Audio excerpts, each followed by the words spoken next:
Hello, I'm Eagle. Eagle Gardens. Eagle Gardens 1 on Instagram. And this is episode 826.2 We Nerd World. That's Angel hanging out this evening. Mr. Smiley's Gardens rolling in as we speak. A little can't find my way back home. I'll find my way home, rather, playing in the background for a moment or two. Then get to work. Work. How y'all doing? I guess I can bring my chat up while I'm waiting. How did I mess that up? Oh yeah, I gotta refresh. Hopefully you guys have had a great week. Had a pretty good week myself. What's up, Mr. Smiley? Alright. How you, my friend? I'm feeling better. Still kind of talking weird and shit, but What'd you get hit with? I like a head cold or something. I don't know. My nose wouldn't stop running, and then fucking turn you into a mouth breather for 3 days and shit. That doesn't sound. Yeah, we went through like 4 boxes of Kleenex this weekend and shit. It's gross as fuck. Whatever. It happens. Think it's just the change of weather, or No. Grayson had it 2 weeks ago or something, and then Taylor got it, and then then I ended up getting it. And Jessica got it. So walked right through us. it happens like that. Usually that's one thing I don't miss about small kids right there is that progression of the stuff that can come home from the school there. That's for sure. Oh yeah, he's a little booger eater too. I keep getting on him about that shit. That's funny. It's a hard one, man. I don't even get it. It's a hard one. Picking his nose and stuff. You'll tell him to stop, and he'll look right at you and fucking pick his nose. He'll step back like 2 steps and little shit. The one time I got sick of it. I don't think anybody even knew, but I accidentally gave him a bloody nose. But he had his finger in his nose, and I hit him with a pillow. Happens. Like super hard, but you know what I mean? Just a bat, you know. He was staying on the bed. We were horsing around anyway, and then he ended up getting a bloody nose, and I was like, oh shit. I just rolled it in. Yeah, I guess why don't pick our nose, man. You get bloody noses that way. Yeah, I've had a pretty good time shopping for a little man this Christmas season. Oh yeah, Yeah. get button ups. Uh, Getting some new collared shirts, button ups. nah, not yet. Yeah. All toys thus far. All toys thus far. Oh yeah, what do you get them?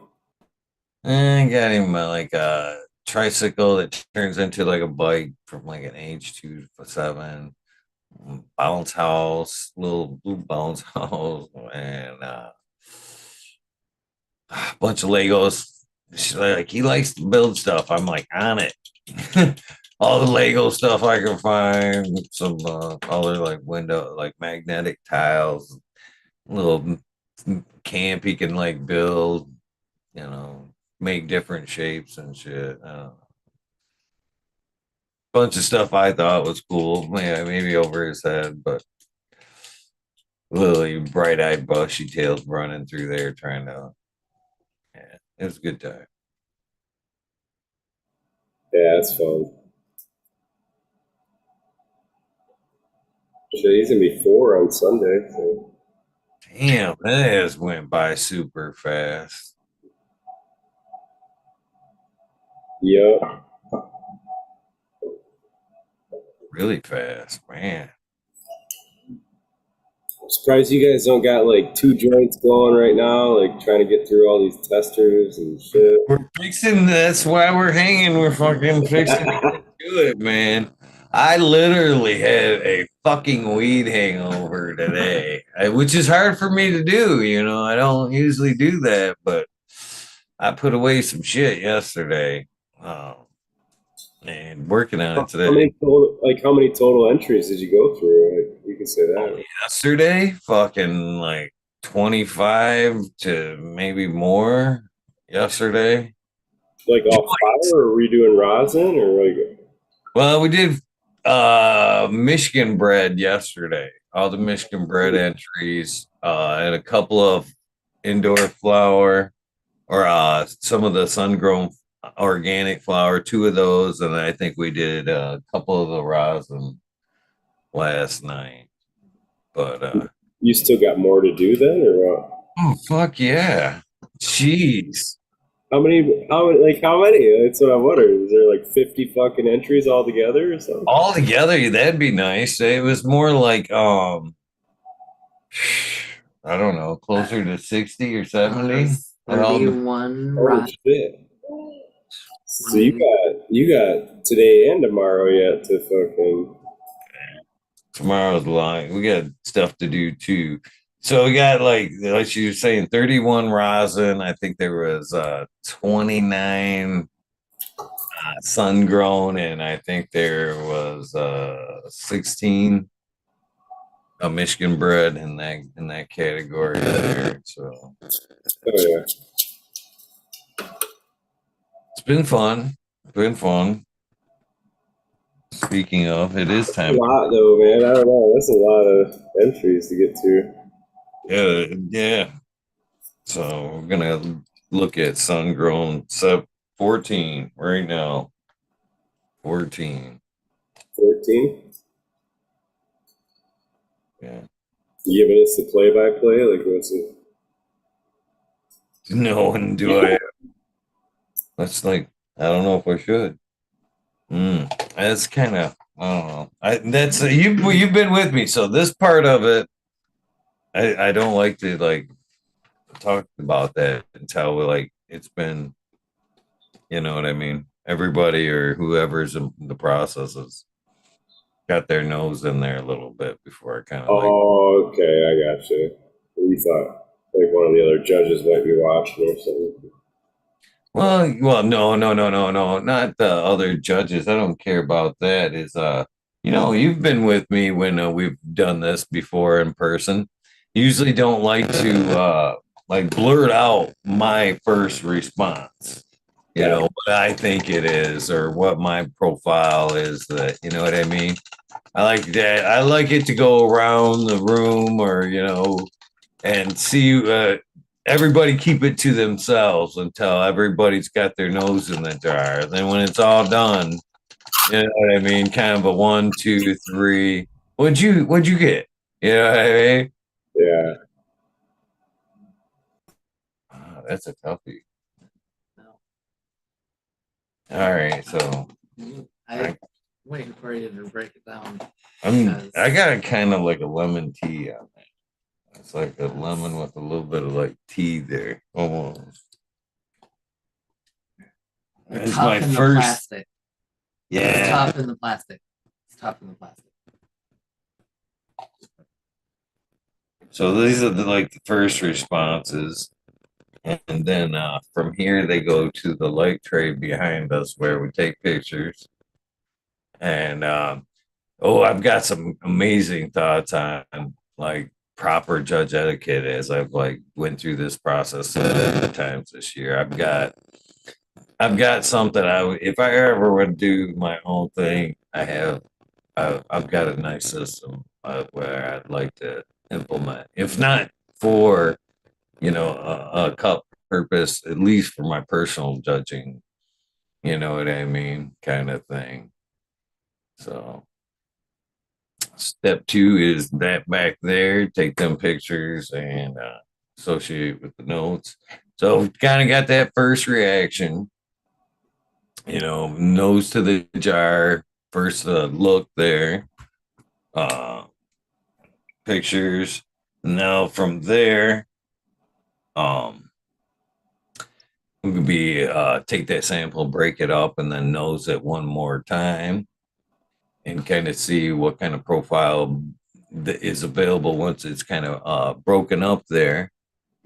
And then we'll roll that into a joint, which again, we kind of posed the question last night. Should these events kind of like if should consumption or yeah, should consumption be a factor? So should if your judges are like joint smokers, should they all use the same paper? You know what I mean? Should there be official cup paper to where that is a standard?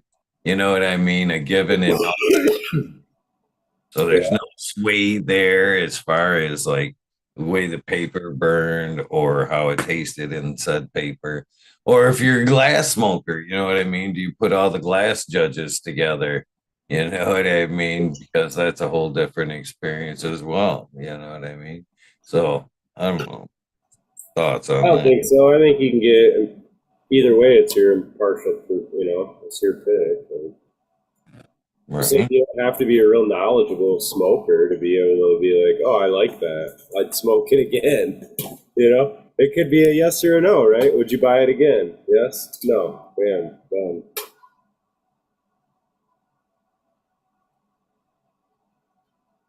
So definitely like to take pictures just for my own purposes, if anything. But in this in particular case, it has been okay to like post.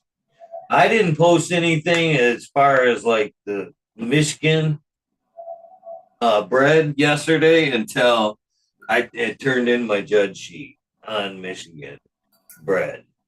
And then at that point, I posted my pictures. Once there was nothing, that could be swayed. So Anything yeah, stand, anything stand out like real loud from the crowd or what? there was a couple that stood out in the Michigan bread for me, for sure. Uh, as far as flavor profiles, no, I'm not divulging that until day of what actually caught my eye. That's fine. I just throwing shit out there. I don't know. Right, but there was some interesting stuff there for sure. And there's the one thing that has kind of been apparent is there is a difference um in the high. Okay. In some cases, I think that the indoor production has a more terpier flower, but I think that the outdoor has a more wide body, full body high to it that you just don't get from the indoors. So I think the loudness kind of, so far, I would say indoors, but definitely a difference in buzz, 100% from the outdoor, from what I've smoked in a long time. I haven't smoked this much outdoor in a minute. So it's definitely been, you know, a different experience, different buzz for me than the indoor shit that I've been smoking for quite some time. I definitely can tell the difference in the smoke. So, or the effect in the smoke, I should say.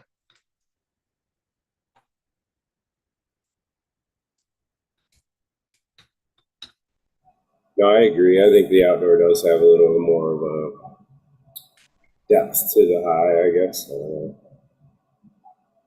Something like that. Even makes sense, but it did to me. A little more robust. But I don't know. It's hard to say because I grow that platinum cake indoor and outdoor. And I don't know. I think it was pretty well the same. You didn't notice no difference indoor or outdoor. No, there's a lot of difference in bud, the way the bud structure is. What The about terpene profile?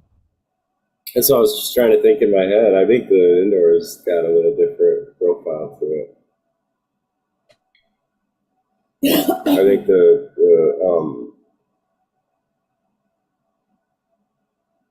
rubber comes out more. I don't know.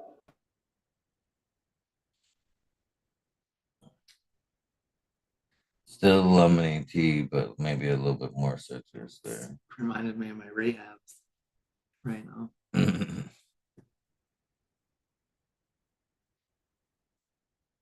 So now from there it goes to the paper, to the roller, to the paper for a couple dry hits. And again, one more kind of quick evaluation before we throw that fire to it.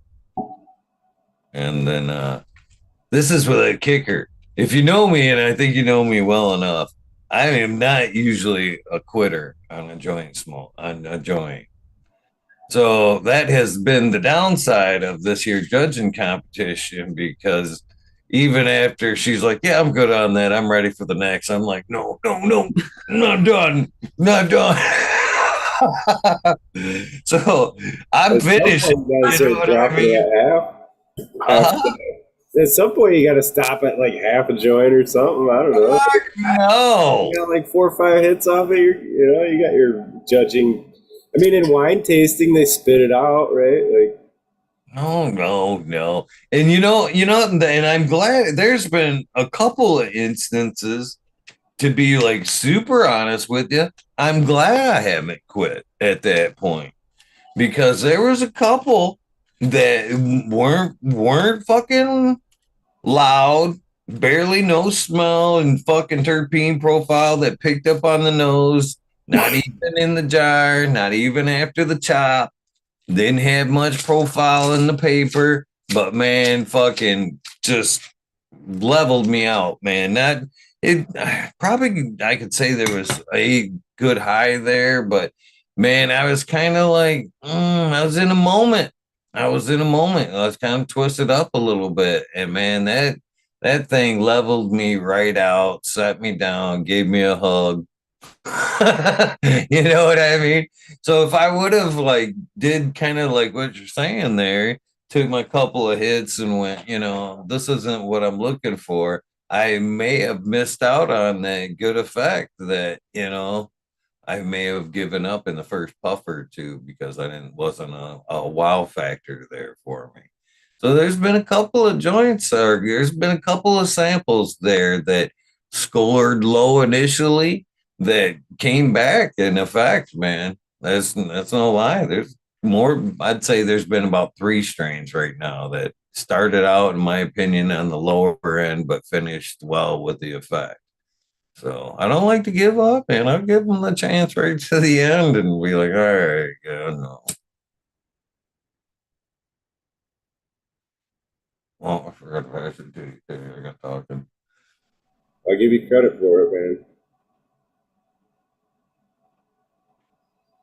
I got talking to miss the dry hit on that one, but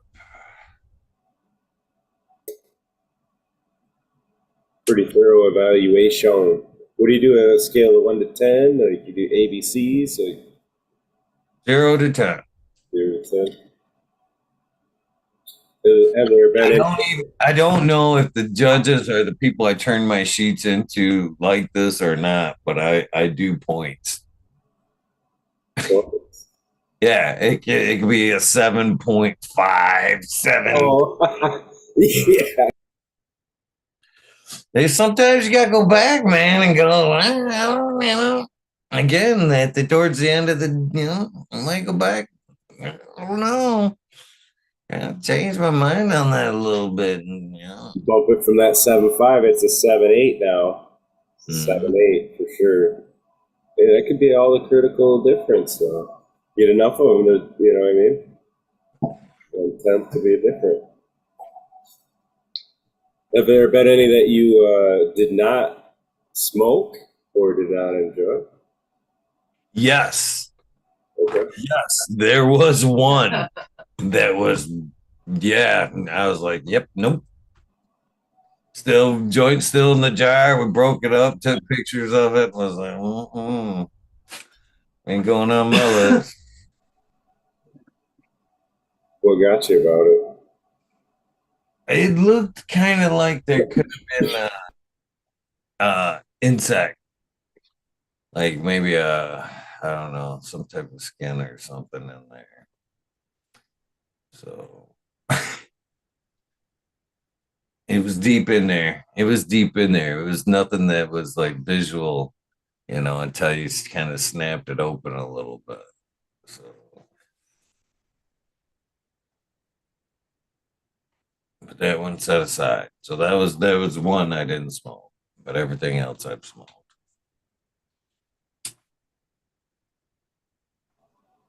So SoCal, you're like camouflage or Serious camouflage.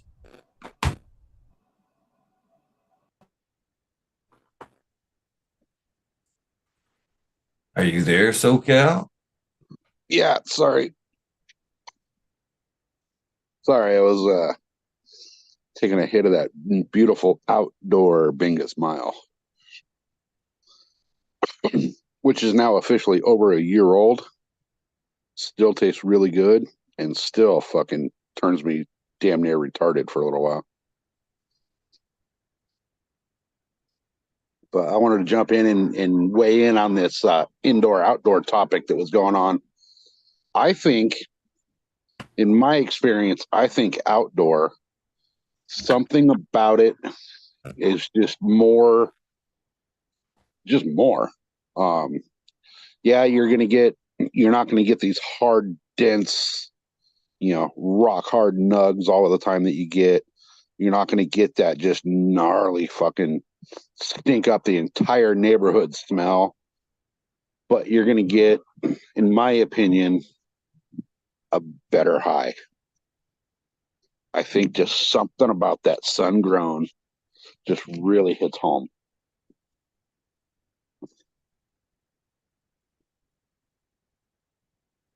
Yeah, it's been nice.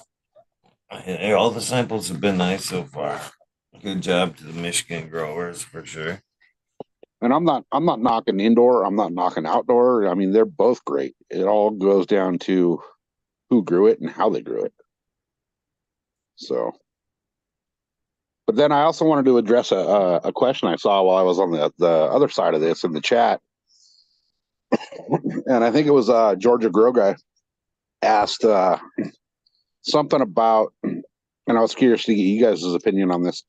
Do you think outdoor hit you harder because of the pollution? And A, I kind of want to know what he means by that. But B, do you guys think that outdoor kind of does hit you a little different? I think so, 100%. That's what I was saying. And, I've noticed quite a bit of a difference, more of a body buzz than anything. It just seems to be a more full bodied, hits all the boxes versus a heady or body. You know what I mean? It kind of checks all the boxes versus just the either or for me.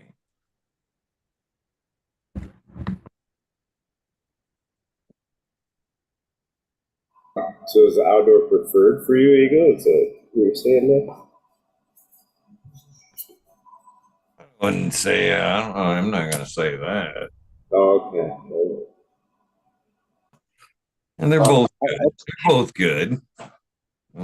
Yeah, I'll step in on this one for sure.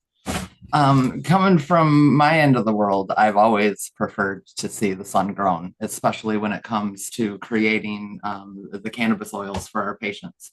I think it definitely gives us a much more natural profile to that specific strain, where once we bring it inside, we're capable of manipulating it a little bit more, for lack of a better term, or it is manipulated a little bit more.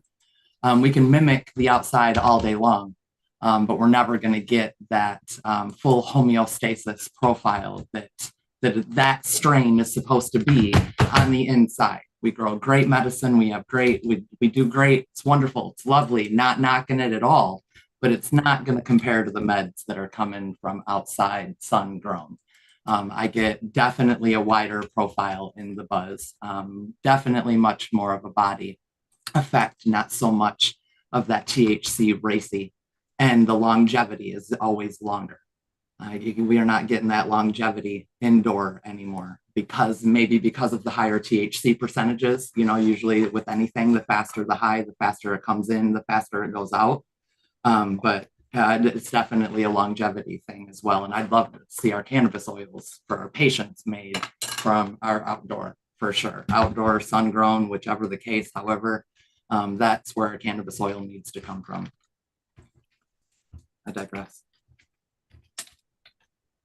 I have to agree 100% on that. The longevity and it's more of a relaxing kind of like just, let the muscles loosen up kind of a high that I noticed from the outdoor.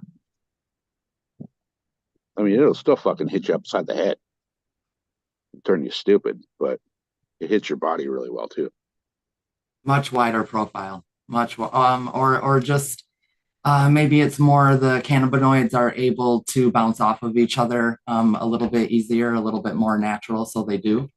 So more of the true homeostasis is actually there, allowing us to create it a little bit easier within us. And then holding is a big thing for me. Damn. Cheers.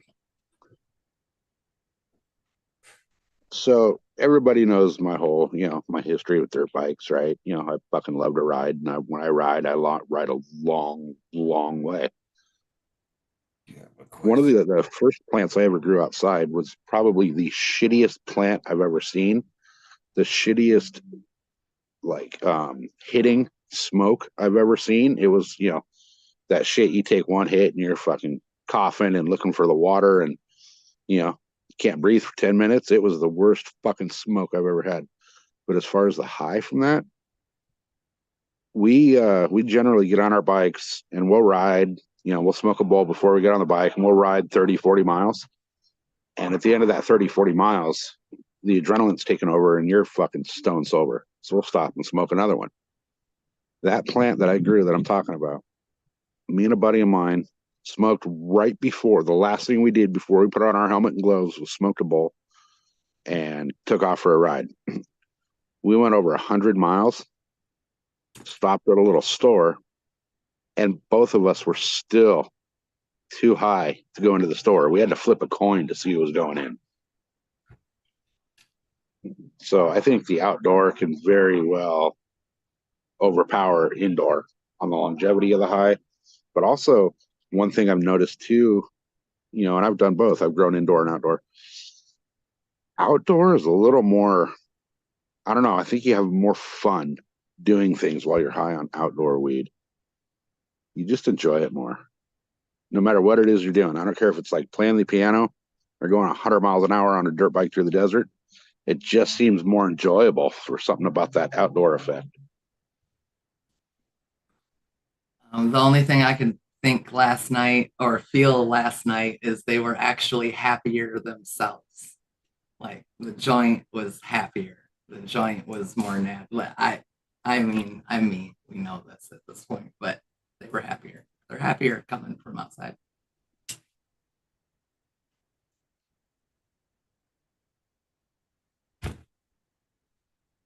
I'm still curious to know, though. I can't see the chat, but I'd like to know what Georgia Grow Guy was talking about when he was asking if it had something to do with pollution. What does he mean by pollution? If you're still out there, bro, please pop that back in the chat so one of these guys can see it for us. I kind of want to jump on that. Go down that rabbit hole. Oh my, he's on that. Where was it, Claude? Yeah, Claude. Claude asking about genetics and what I might like to see more of.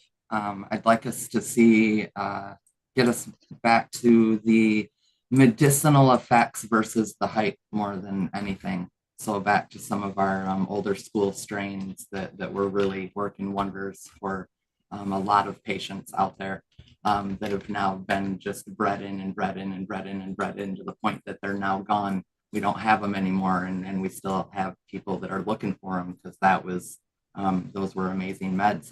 I've said it in the chats before. The blue cheeses, the old school blue cheeses, are a big one that I'd love to see come back for the patients.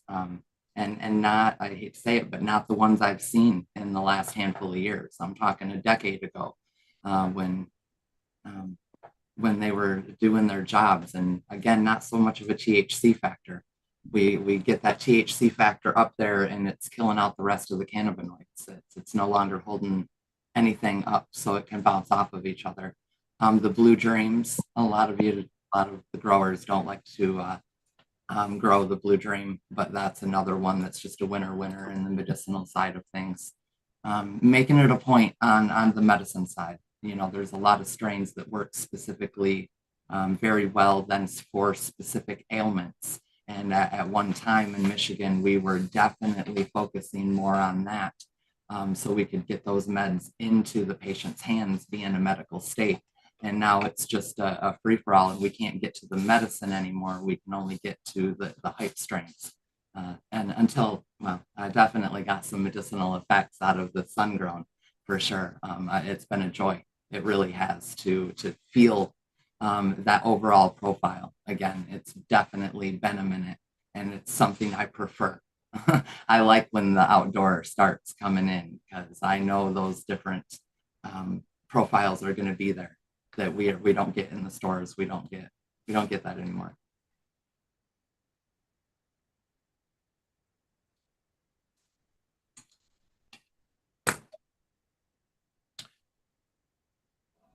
I was going to say it absolutely has to have a wider expression, just based on the fact that the sun spectrum is going to be so much more than what we could ever do indoor. So it's like, we know even from adding the different parts of the spectrum in whatever fashion, I don't know, the nanometers or whatever, but they started expanding the spectrum of light for indoor and realizing like certain ones had a wider expression of that light. So like like ceramic metal halides trended on that bluer side versus the HPS and the red kind of thing. But we were realizing even then that they grow way different under each light, So of course it does outdoors too. And you can see it in the bud structure too. That's why, like, I don't know, some people are like, oh, how would you tell if somebody entered indoor? And it's like, you can kind of tell, man. Like, there's just a difference to the outdoor that's not, like, an experienced eye, you can kind of tell. They come out a little leafier, and there's a difference to the way they grow under the sun. Just like they do under the blue light, too, the CMHs. They get way leafier under those, too. Agree with that. I don't think it's just necessarily spectrum, though, that it's that difference. I think it's everything out there. I think it's the wind. You know what I mean? I think it's the microbial pressures. The surrounding. It's surroundings. Like the banker type plants, banker. This Singing, whatever it's got to try to fight against it in its environment. There's a lot of things that make that outdoor have that wider variety of flavor profile and buzz. It isn't just spectrum, and that's not even getting on to what's actually going on in the pot or the soil. You know what I mean? There's that difference as well. I think. Which all factors into the overall profile, though, too. I mean, when it's outdoors, that's what it's for. It's ready for that wind. It's going to take on that wind, and that's all going to add to the profile for that strain outside in the sun. It's going to broaden that profile, because it is definitely blowing it around and giving it all kinds of stuff that it's not necessarily getting inside unless we try to mimic it. I mean, again, we mimic it all day and we do a great job doing it, but it's not outside. These buds are happy. They really are. You can feel the love in these buds are different. Yeah, I definitely think it's like anything. You can't just say, oh, it's organic, it's going to be better, because there's differences there too. There's shitty organic weed, there's shitty outdoor weed, you know what I mean? But in a general sense, on the top side of it, I have really enjoyed a lot of the really top quality outdoor stuff. But for a long, long time, it was always looked at as the lesser quality, at least from what I remember of it. You could buy it cheaper and all kinds of shit. I'm talking before it was even legal. It was, you can get it for cheaper. So SoCal, what Georgia Grow guy was referring to was pretty much that is the pollution that falls on the plants from the cars, the roofs, and stuff like that. That kind of stuff that falls on the outdoor flowers, the pollutants that he's kind of talking about. I don't think it. I mean, it has to have a little bit of effect, but I don't think it really has much of an effect. I think nature kind of takes care of that for itself. And outdoor, whatever the plants around it are doing, your oak trees and your freaking cypress trees, or your rose garden, or your veggie garden, whatever it is, they're all kind of going to help each other out. So I think they're all going to take part in eliminating a lot of that.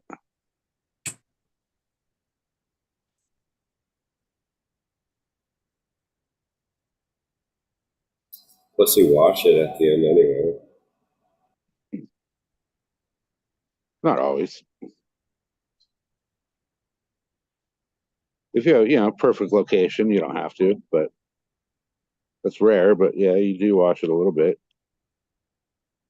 I wash the shit out of mine.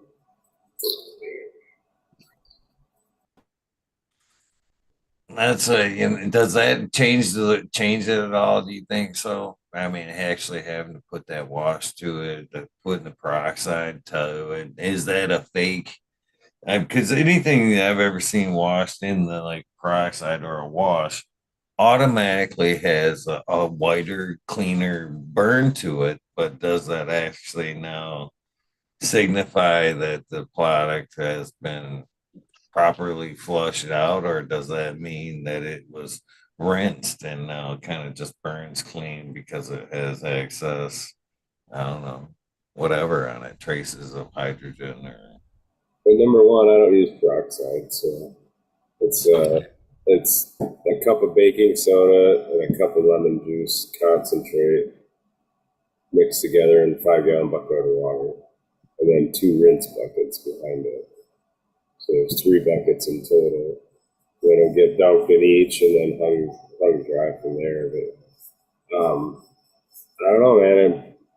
It definitely washes a lot of shit off them for sure. So it's a lot of extra work, and I would not continue to do it if I didn't see it improve it. so. Do you think that's is that just an outdoor practice, or do you suggest that indoor outdoor? I do it indoor and outdoor. Yeah. I could see the need, more of a need to do it outdoor than indoor, but I guess, yeah, either way. If anything, I think it would add to the flush process, just like any other rose or flower that you cut. It's sucking up available water. You know what I mean? Through that stem in the wash, or just what kind of water's laying on the material itself. I think it's sucking that up and kind of using it for its last hurrah. Yeah, I don't know. I can get the leaves to fold over pretty quick, so they dry out pretty fast from it. It doesn't really add much more time to the dry time or anything. So, they're like little baby seals, dude. The water runs right off them. They do. They do. That don't mean, oh, well, I guess let me put that in a different light. It really doesn't take that long. I mean, if the time it takes you to actually dip your fingers into water, that brief second is enough to absorb whatever chemicals are in that water. You know what I mean? It doesn't take a long period or even a shutting off period that, that plant could be grabbing that little extra water moisture for to carry out. I mean, it's in full panic. It's a living thing, Smiley. It's in full panic at that point. You know what I mean? Why wouldn't it be going, I need some water, something, food, help? I think so. Yeah, I don't know. I don't know if they think like us. I don't know. I think they do. I'm becoming more. Like they're hanging there looking at us, like they're hanging there looking at us, still like breathing their last breaths and shit. Like, what did you do, you motherfucker? Is there a Fucking certain asshole. point where it's considered dead? Is that when the leaves are fully? Is I don't know. It's dead when it's completely dry. That's last fucking hoorah. That last breath is the moisture. I didn't mean to cut you off, so yeah. Oh, it's all good. Now, I've never done the wash thing. I've always been afraid of like I'll wash them and all of a sudden they'll start to mold or something. You know, they won't dry right or something will freaking happen. I've never washed them. Just try it. Just do it on a branch or two, and then whatever amount you want to split up, and do an A and B blind taste test. I might have to do that. 'Cause I've never done it, so I don't know if there's a difference or not. I did it and didn't tell anybody, like any of my patients, and then ironically enough, I had 5 people. I don't even remember if that was the number. It was multiple people who came back, and they all said the same thing. That was the cleanest smoke that I've ever gotten from you. And I didn't tell them what I hadn't told them what I did. I mean, I do now talk about it, but it's like, oh, that's an interesting reply. Like, like the next person, like, oh, that's really clean smoke, and I'm like, it's good, it's clean. There's a lot of people talk about it. Oh, it washes terps, and I don't know. Maybe I'll smoke a joint with it. You tell me. I don't know. Remember a lady from a long time ago that was trying to push um, just like plants, stripping that plant down and then trying to take your branches and setting them in basically a base of water for 7 to 8 hours to suck up any just straight up clean water and then hang them for in your 60/60 for a quicker, cleaner flushing process there. And I've never practiced it, but I know it's one of those things, and I took note of it. Wait, just soaking for how long? 7 to 8 hours. So not actually the bud, just the stem. Oh, okay, I got you. Like you would a rose or a flower. I got you. Yeah. I was like, what? They soak the bud for that long? Like, holy shit! I think the water would be all fucking green, gnarly looking. I don't know. I wouldn't. Well, there's like that water cure that people talk about too. I've never seen it, or I've heard it discussed in theory. I've never seen anybody actually do it or the results of it. So,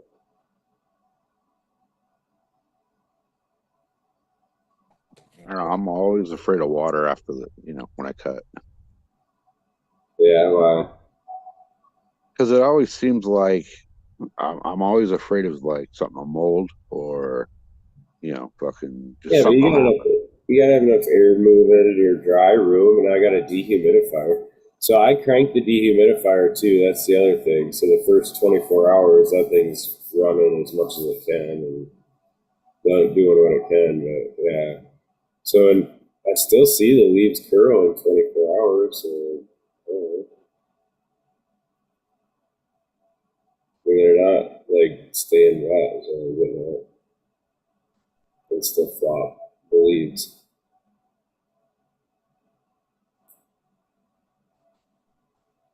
It's yeah. That one's pretty good.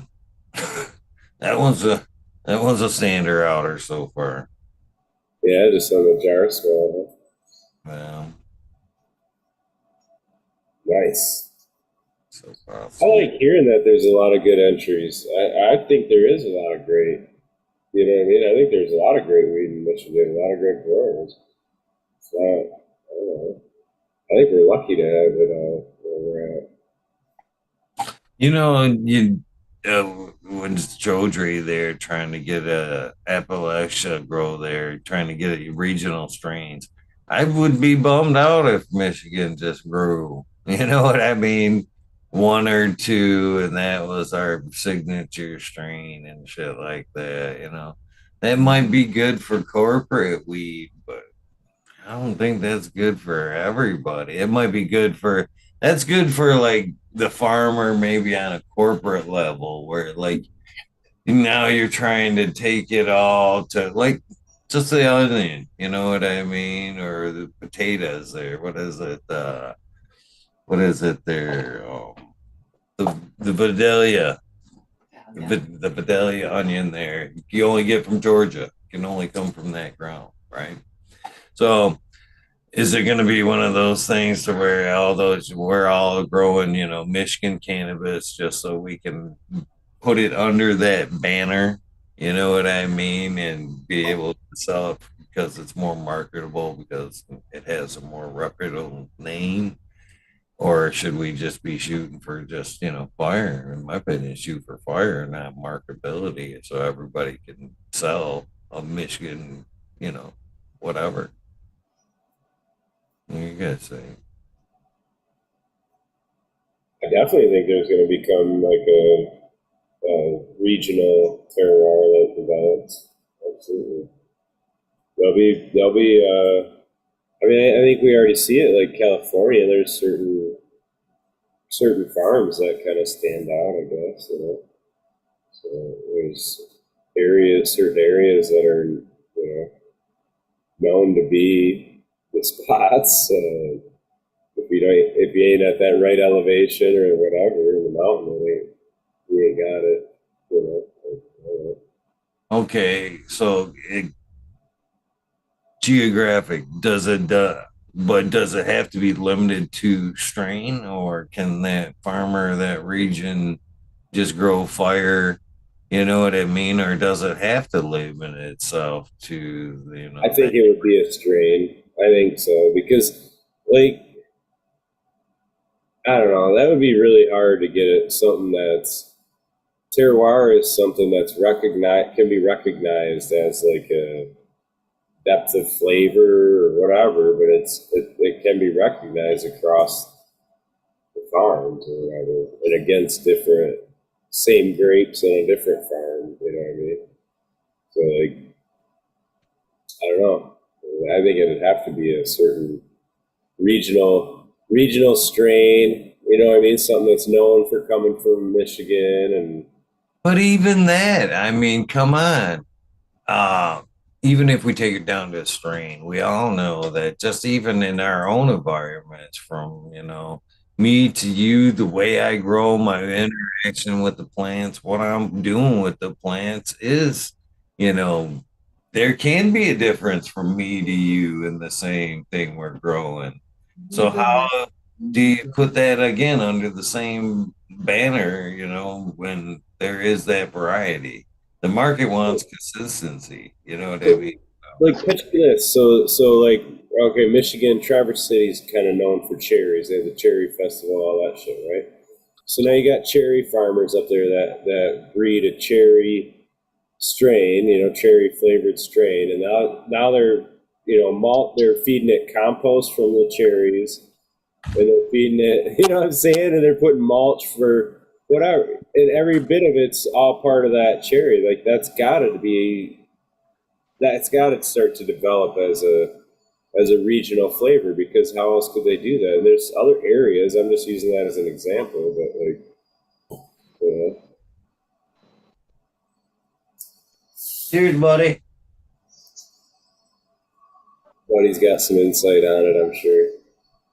I'm muted. What's up, buddy? Hi, guys. How you doing? What's up, buddy? I like the conversation. What do you think, man? Do you think there's going to be, it's going to break down to be regional? Well, I mean, that's how almost all agriculture really is, right? Certain areas are known for certain agriculture that grows better there, especially when it comes to outdoor, most definitely. Indoor, I think you can match the environment anywhere. It's just the amount of how much you're going to spend on the equipment and energy. Yeah, indoor, everybody's shooting for the same goals on the environment, really, right? Like, there's similar goals. You know, Imagine if you were in Antarctica and set up a grow room with, sealed room and, the the parameters.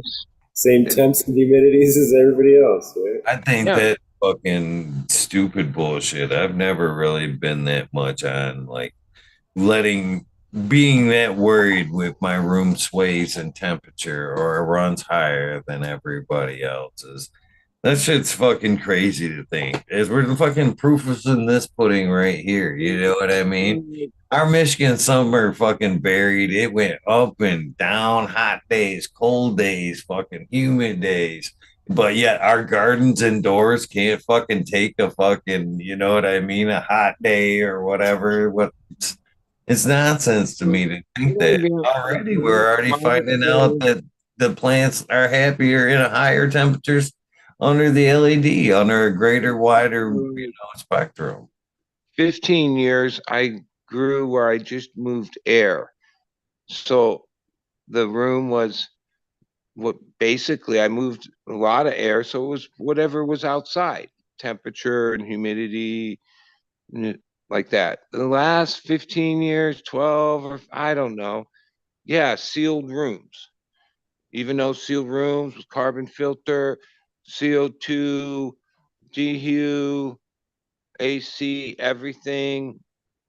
Man, if I be honest with myself, the best weed I grew better weed when it was the air. And I believe that's because, and it wasn't all batches. Sometimes it was hot, sometimes it was too cold, but there were these other runs that were like everything fell into place. And some of that was the differences in temperature and some of the which becomes stressors if happens at the right times. But like when you have a sealed room, yeah, everything, yeah, the data is just like a straight line, like set it to where you want it and that's exactly where it stays. I think some of and yeah, I didn't enrich CO2 back when I moved air. I just it was whatever was in the air. So now some of the reasons that in my where I live, which is a great weather, um, yeah, that used to just be a couple days where it was either too cold or too hot. In the last so many years, especially in the summer, the hot, because even if I remember correctly, yeah, sometimes I would turn off like half my lights for a few hours and then switch it to the other half because it was too hot in the summer in the room. But um, yeah, that's just I don't yeah. And same thing with outdoor. Some seasons everything cooperates, other seasons not so much. I mean, I do think there is something about that temperature drop at night, though, too. Some of them crisp, cool nights, like it does something to the expression Yeah. of the plant. You know what I mean? Yeah. Really, Well, I mean, there's so much a lot of talk years ago when it was just the forums and guys we used to talk about what we used to call the diff, like sometimes because and that's just the difference between the lights on and the lights off basically. And when you indoor, I've always run my lights at night, so already Yeah, but whatever. So the plants, but that diff is still important. And sometimes when you moved air, oh, it'd actually be warmer, or yeah, it could be warmer while they were sleeping in the middle of the hot day than it would be when the lights were on and air was moving at night. But uh, yeah, it would be really hard to put your finger on all those parameters, this what I would call the stressors. But I do think when like yeah, the plant responds to some of that cold, like oh, a few days of cold, even a few days of warm, but uh, the steady eddy, oh, it produces and it makes it all, there's no question that you can run that way. But yeah, I used to grow better. Now, I don't know. The genetics might have been better. Some of the genetics are the same genetics I've been running the whole time. So yeah, maybe it's because weed just doesn't have the same effect it used to when I was younger. I don't know, but I remember weed that was like we all reminisce. We seems to be common thought. Like weed used to be better, even though like we didn't have all this high tech and knowledge and science. A lot more bro science. But not all weed was really good. It was just certain people used to hit like I a was just gonna bat. say, how can you say weed hasn't gotten was better when it was like the brick days and shit like that? Like, Well, we're not talking about that. Like, okay, but like in California, since I was a teenager, there was already the beginnings of really good weed, right. and the first years of green weed and indoor weed, outdoor weed was way better than indoor weed. You can look at all those pictures in high times from way back and see what see that. Then there came a point where yeah, most outdoor isn't all that anymore, and most indoor is pretty dialed in as far as cosmetics and we forget about the effects and all that stuff, but just the bag appeal. Um, yeah, when I first started growing, it was like those pictures you see in high times from like the late 80s and 90s, like foxtails, uh, yeah, stretched out plants. We didn't know what we were doing, or we were learning what we were doing, and Dousing a miracle grow and shit. a lot of that is if the initial salts and the foods from back then were different. Like I know in one, I used to use this food in the 90s that was 1444 for veg, which like I would never use. Like, oh, if you want a plant to stretch and just be this incredible, lanky, tall thing, give it 1444 for a month. Uh, And even in the 90s is when I switched and went to 10, 7, 16 as a veg food in an attempt to try to start getting things to have shorter internodal spacing. And uh, yeah, which that's what it did compared to 14.4.4. where do you run now? Well, yeah, I don't pay attention to that as much because it's 3 part. So I'd have to like, Oh, you gotta add it up and shit. yeah. And Don't do math. Yeah. our recipes kind of like where we've settled in. So it might not even like if, yeah, but definitely not like 14.4.4. And like there was a time when, well, there was different products, but it was basically a 0.50.30 that used to be popular to finish with. Some people still do. I don't like I don't want my bud to be like finished that way. I think you have to let good genetics develop grow out themselves, like not try to force them with a 50-30 or 0-50-30. They used to charge a lot. I mean, it's not like that salt costs anymore if you're buying it in bulk, right?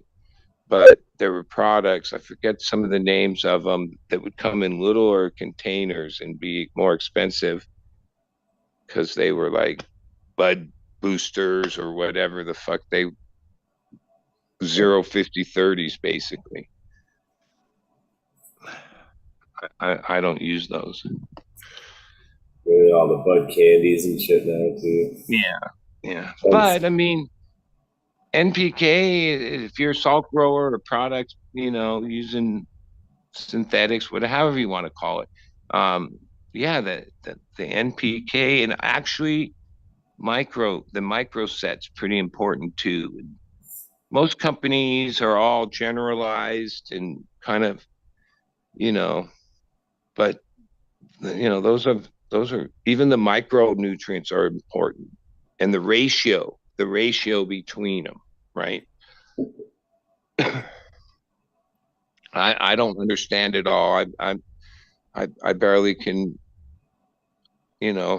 put 160 mils in a, I got that part down, but I don't understand the the science of it. But I know it's important. Absolutely. And NPK gives you different results. Different NPKs will give you different results. And maybe some plants Well, might like an NPK different than other plants.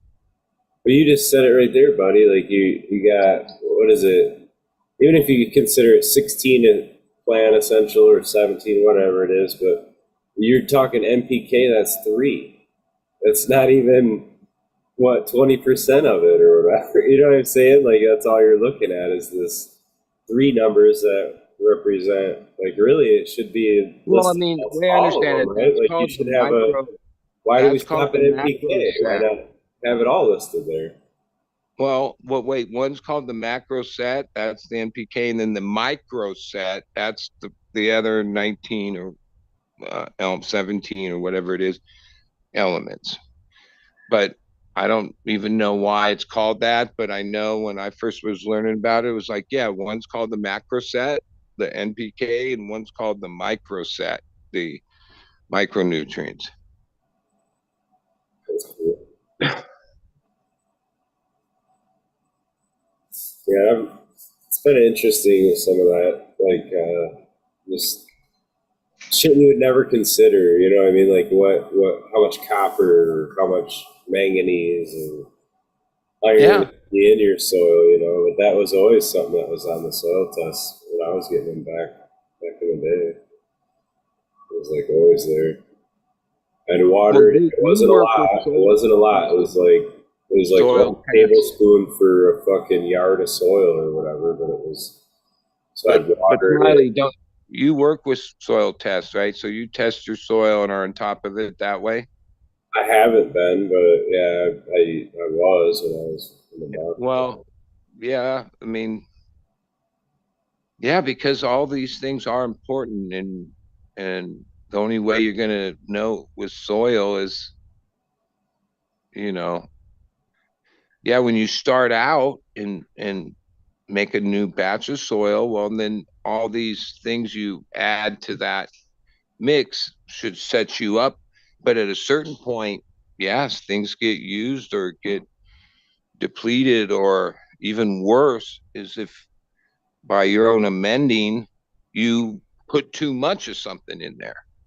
Yeah, well, that's the hard part with the micros. Like it's such a small amount. You know, you could be adding 8 cups of one ingredient, and this like the other ones, yeah, it's one tablespoon, and it goes to the whole fucking yard. You know, so it's like Yeah, it needs to be mixed yeah, properly, ultimately. yeah, Yeah.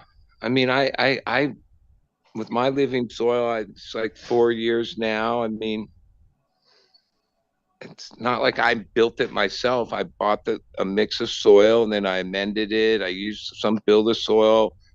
I forget what it was called one year, and I just am more concerned of overdoing it. Like one thing with hydro, you can overdo it and flush it out, and with soil, yeah, once you go over, now it's not just, oh, add a bunch of water to it and it'll flush it out. That doesn't it, it's harder to It'd be much easier to bring things up in soil than it ever will be to bring things down, right?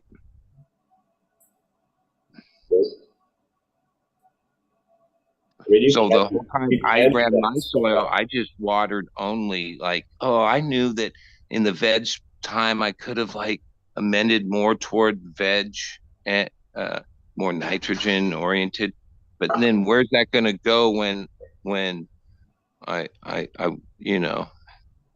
it starts to flower? Or I could put no, and for a guy that that uses products indoors for over 30 years, it was really hard the first year with soil outside not to like add stuff. But I just watered only and had great results, like really great results. Better results than the other years where I like did other things and used products in soil.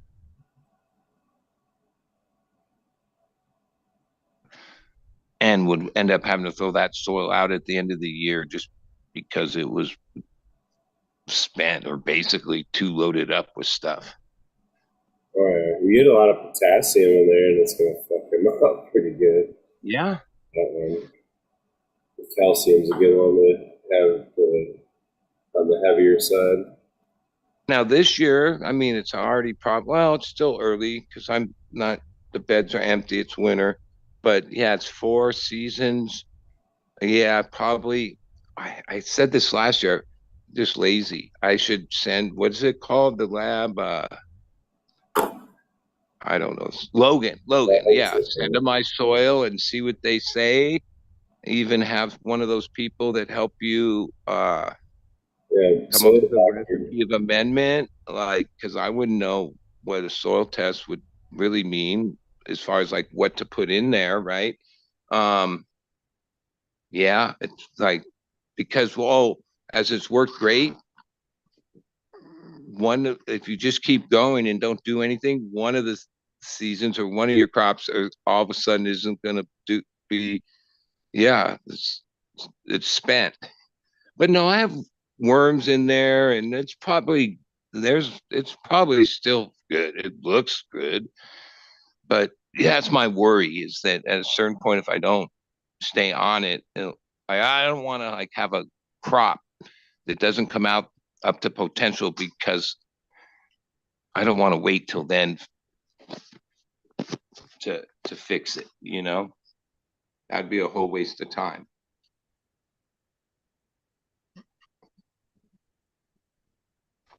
I always ran my lights at night just because it just made sense. I didn't want to fight the extra heat that I was already producing, and I always knew that I got that cost break. That was the reason I ran at night. We share that much, buddy. We've always, I think a lot of people, I don't know, are drawn to, for a third reason to that is a lot of us are just fucking third shifters, man. Us weed consumers just are more comfortable at night for some reason. Uh, is another reason a lot of people, I think, choose to cultivate at night.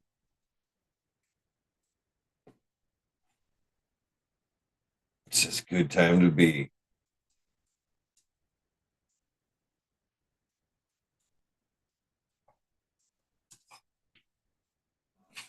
Yeah, my lights still run at night. I just get a couple hours before bed to catch them. So they come on like 7 o'clock. So My little gut light's been on 24 so far. It's got that little baby auto, a little baby auto in there, so I just left it on. And then I got the photos in there too, so which I don't mind leaving them under 24 anyway. But I do have noticed as buddy was talking about different lighting schedules there. Nature does that. You know what I mean? So, or Joe Pietri. Well, cheers, Joe. Well, I gotta call him back. I've been lagging to call him back for like 2 days now. Cheers, Joe. I did get your message. It's been super high and busy. Oh, fuck it. Why wouldn't it make sense that we see it in nature? You know, as fall comes around, the longer nights. Why wouldn't it make sense to have, longer nights during flower time, in our grow rooms? We try to mimic so much other bullshit. Why don't we mimic that changing light schedule in flower as well? Some people do.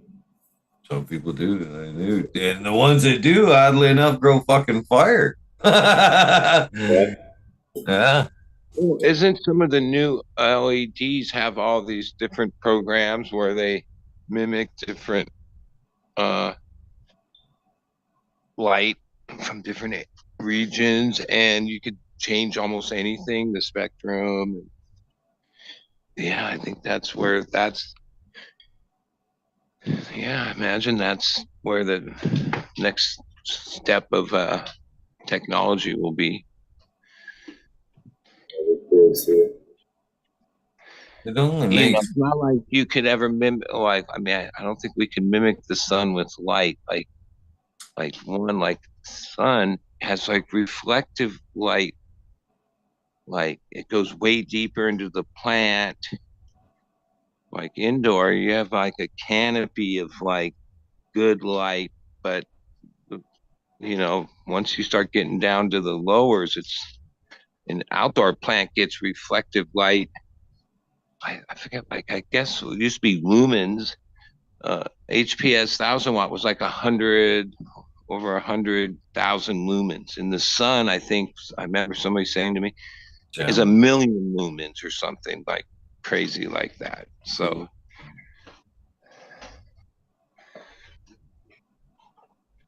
It's definitely more intense.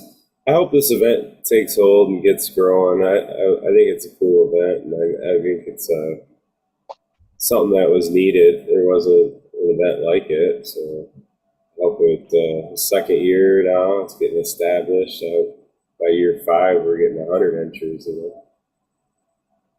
right on. yeah, it's not. I think in a few, it's not just Michigan. I think I've heard of some other events that are like sun grown category for sure. If not, well, yours might be the only one that's just strictly sun grown. I'm talking in Michigan. Yeah, it's the only one I know of. But and you would have to schedule the outdoor one like at this time of year. Like that gives everyone enough time to harvest and trim and cure and Not really a lot of time to cure, but yeah, I mean it's well enough to where it's dry and bag ready to smoke, right? oh, absolutely. Man, I gotta get my ass up early for this one. I'm usually pretty leisurely on my events, but this one's kicking off at noon to like 5 to a little bit later too. Yeah. Gotta You get you there. stay in the night, Eagle, or you driving back?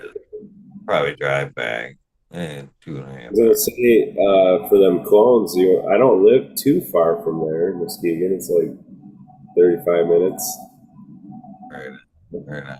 Might be worth trying to instead of trying to keep them babies warm. But I don't know. That could probably happen. Swing by, grab them, and shoot home. Right on. Less stressed and less environment, I guess.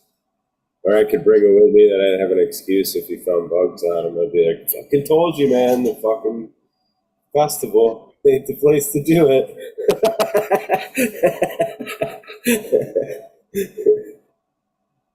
I'll have an excuse that way.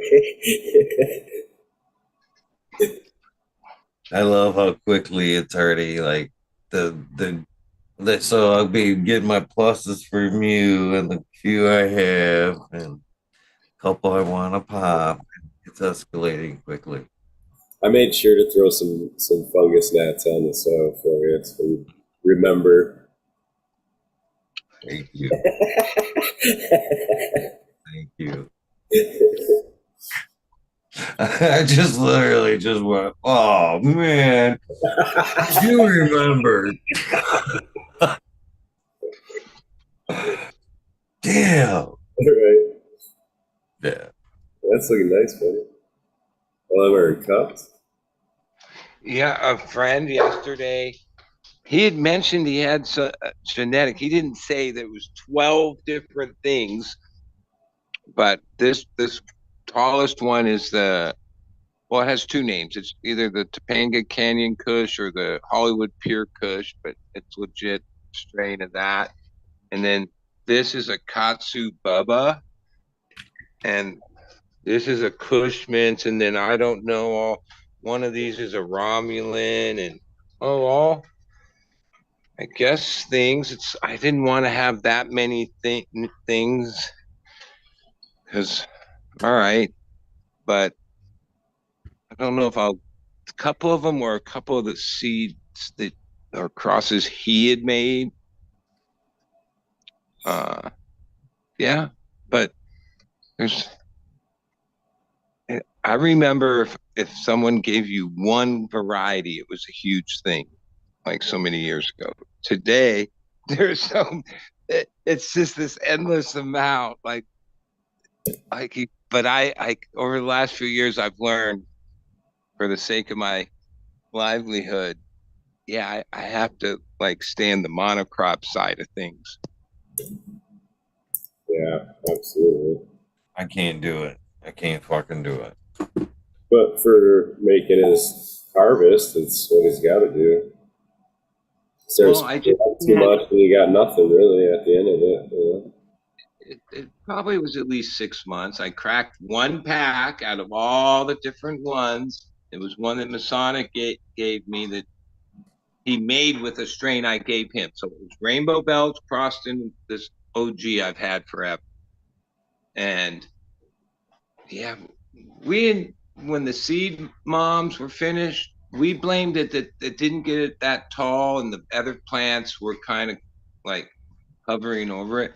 But now we finished the second round out of the clones, and it fits the yield look.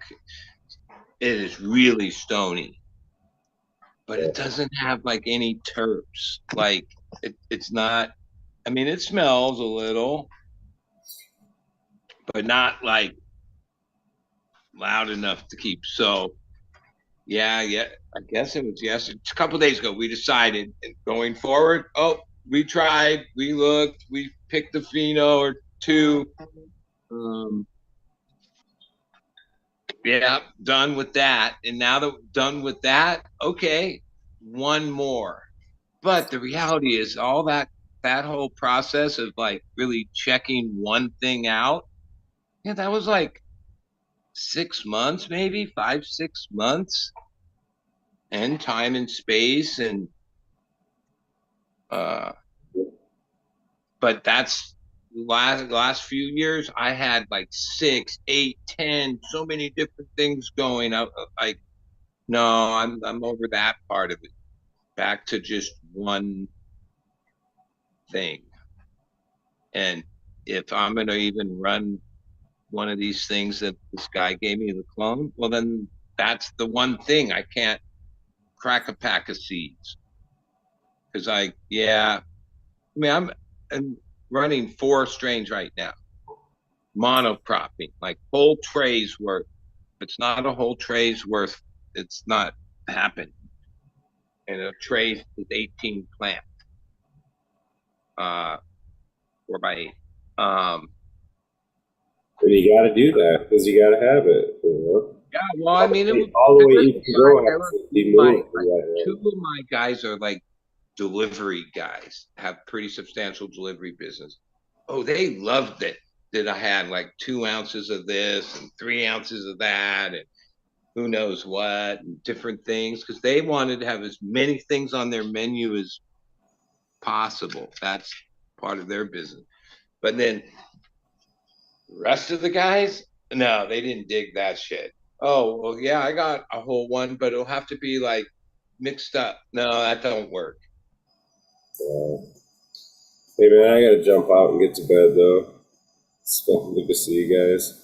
Looking forward to this weekend hanging out with you. So, Right on. You too, Smiley.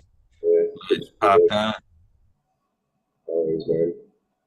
So, everybody. So Just I'll change the subject. So my new life involves basically I'm a ranch hand on this beautiful horse ranch with many different animals, right?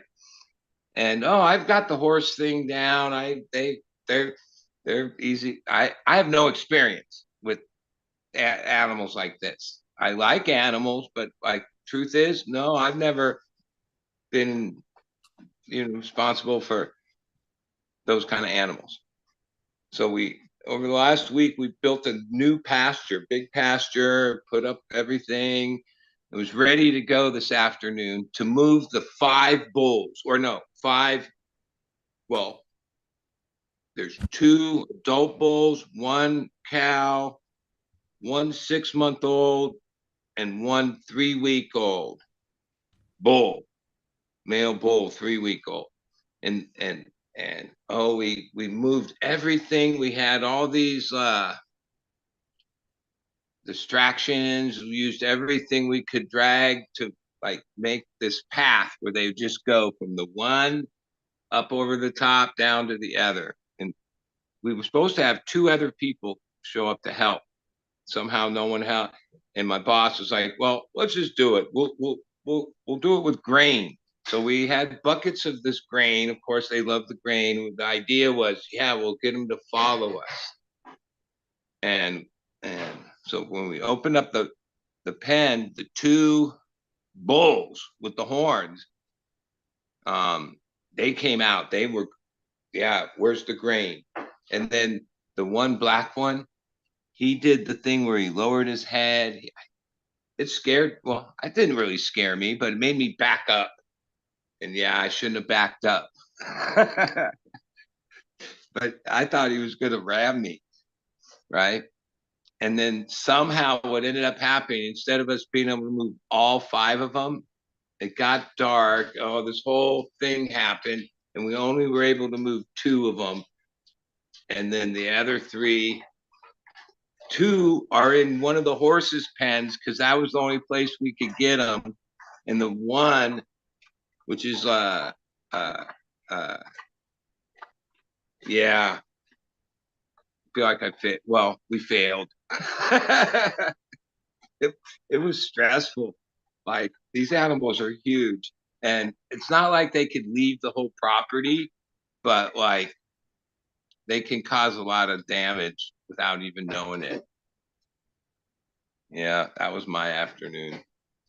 What it made me realize, I have a long way to go. Like, horses are one thing. They're they've been tamed and trained. Oh, these cows and bulls, no, they're they have a mind of their own, man, and they're big enough to.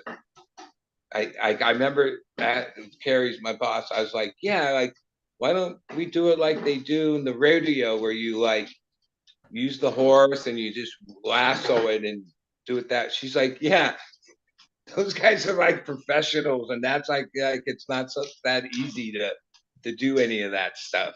So we were just trying to lead them with grain.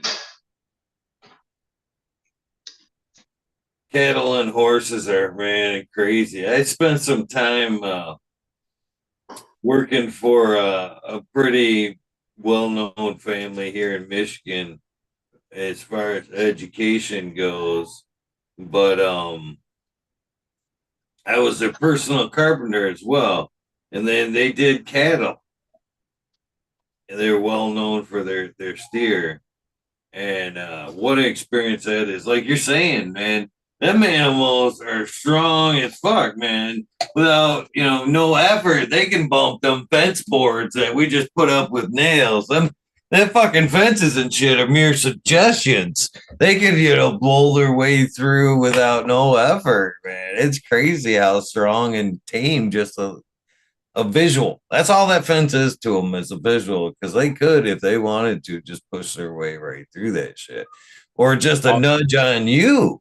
You just standing there, you don't realize how like just a boom. You know what I mean? A hip into you's just gonna fucking bowl you over. Shit, they're crazy animals. So did you say you was part of a birth or see a birth? Have you ever seen a birth of either a horse or a cattle? We have one that's now 3 weeks old. Carrie didn't even think it was pregnant. She thought it looked a little fat. And then one night to the next, there was this other baby. It's really cute. It's getting, hey, they get big quick. We have a baby horse, and the other horse is pregnant. She bought, well, I haven't looked it up, but it's the sperm that she bought. I mean, she's a horse breeder and horse shower. This is like at a high level. Yeah, I forgot the name of when you do it this way. You can either bring the horses together and they actually do it, or you can inseminate. But the one horse of hers is inseminated. It's going to have it June, is when it's due. But yeah, Darby from Ohio, which is this black stallion that has got, well, people buy its sperm. It's like, well, there's a lot of horses a lot of people that sell horse sperm. There's a lot of money in that shit, man. We talk about cannabis genetics. You talk about cattle genetics and horse genes and shit like that. There's buku money. That's the same thing I was saying about that farm that I worked on there. Man, they did, man. That cattle, that steer they had was well known, and artificial insemination, catching semen, keeping that shit on ice was a thing on that farm. Yeah, Kids made good money, but I wouldn't want that job. I'm sorry. well, I haven't gotten to that part, but that's like, it's, hey, I like learning, and like somehow like it's been like a month. Like, yeah, I like this. I've learned a lot, and I know nothing really, but learning more. And even the newest animal, and even Carrie, she bought it. I didn't ask how much she spent for it. It's called a Zorth. It's a Arabian crossed into a zebra, and it's like 17 months old. It has a lead rope that it came with, but even she, has grown up with horses since she was 6, 7 years old, hasn't even touched it. I've gone in there. Yeah, you cannot get near that thing. And he's starting to, he puts his ass towards you and starts fucking like crazy. But this is what she does. Oh no, it'll take a year or so. Like, I didn't even know this, but when you have like a baby horse and all that, you don't even expect to like put a saddle and even get them close to being ridden until they're like 3 years old. It's a whole process, Like, eventually one day, I don't know when, she'll decide. She says, "Oh, we're gonna let them know who's boss." Yeah. So like at a certain point, you have to man up and get in there with a huge animal and show them who's boss. Now the zebra, way different than the horses. It's a wild animal. You see that side of it in the cross. It's like horses. Oh, they've been domesticated and bred to be these whatever. These are show horses that do equestrian jumps and all that stuff. Even the babyest one is like seems to already know to do that stuff. But yeah, the zebra Arabian is like a whole other beast. I've fed them apples like from a distance. I throw them in there. That's all part of it. You start with food. Ultimately, yeah, that's how you end up controlling animals, with food. Animals can fucking read you. If you've got that fear in you or you're that intimidation at all, they pick that up on you and they kind of feed into it. You have to be genuine when you approach There's new. like horses, and well, the first week or so, she only wanted me to deal with the ones, these two that are older and well behaved. But now, oh no, I can handle them all. But like the younger, uh, I haven't got all their names down, but whatever. And he's like, fuck, he's tall. I think over 15 hands high. He's really big. He's a show horse. Yeah, the first time I took him from the what do you call it, the pen or the pasture to his stall at night. Every night they all go in. Yeah, with the little rope, everything. He went up and did this whole boom, and it was just basically like, oh, if I would have cowered or wouldn't have cause oh, she told me don't let him yeah, they're gonna test you. Yeah. One thing I know my dogs are smart. I'm a dog person.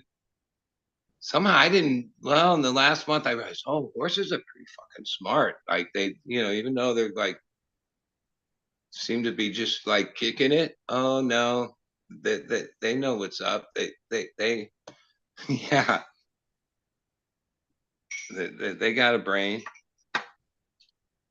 That's pretty awesome. I'm glad you found something that you're enjoying like that. Something that Yeah. actually, I you know. still got yeah, I'm just going through a change, and yeah, landed with that. And it's my friend for all these years. Uh, I've got, there was a time she had even more animals because, oh, there's macaw parrots and Amazons and every kind of chicken, every kind of duck, every kind of geese, peacocks. She used to have a couple ostriches. And when I used to go over there, when she had those were mean. They weren't nice. Like, yeah, there's nothing nice about an ostrich. They're huge too, and they kick forward, backwards, every which way.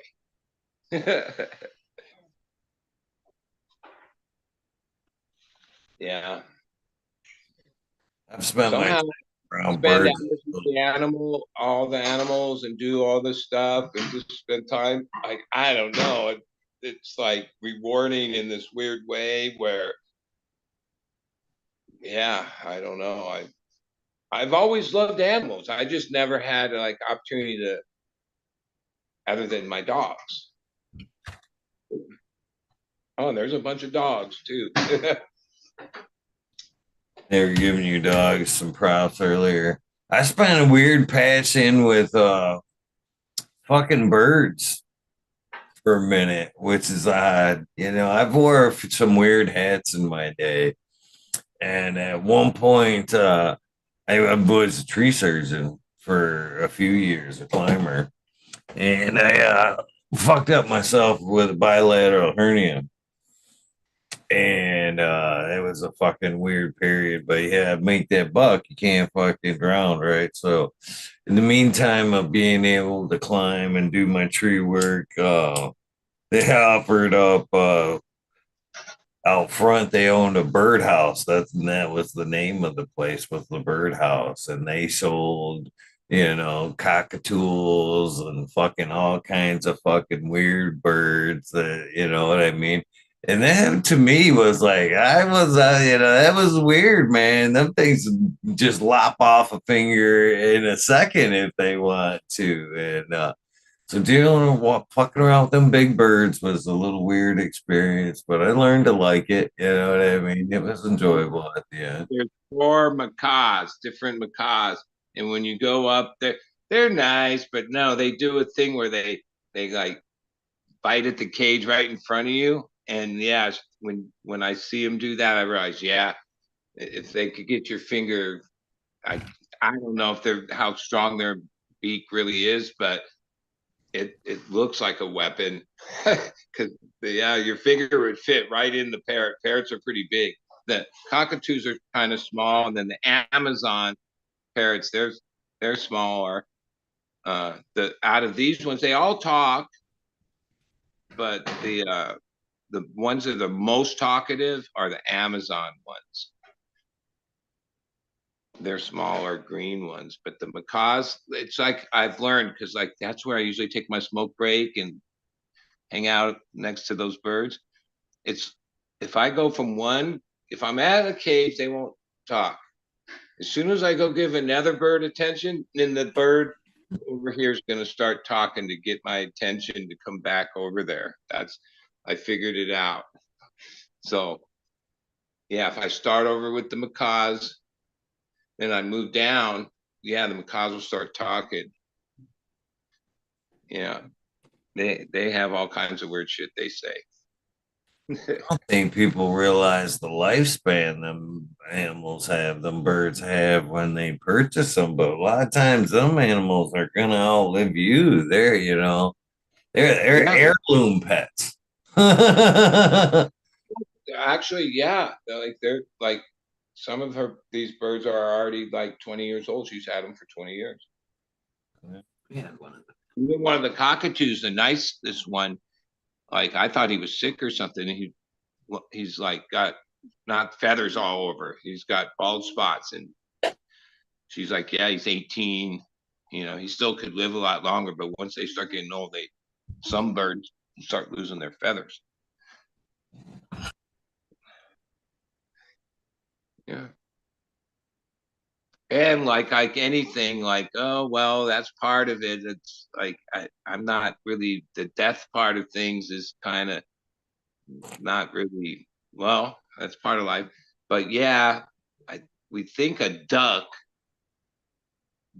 pecked at this goose's eye, and the eye was messed up, and it was like wouldn't come out of the thing for 2 days, and then yesterday, oh, it died, and yeah, had to pull him out of there. But yeah, that's like one of the ducks pecked at the goose and fucked them up. Yeah, because not everything gets along. Even these one breed of duck that has this red like bill. There's two. The one duck has to live in the chicken side because he's the son of the dad who's on the other side.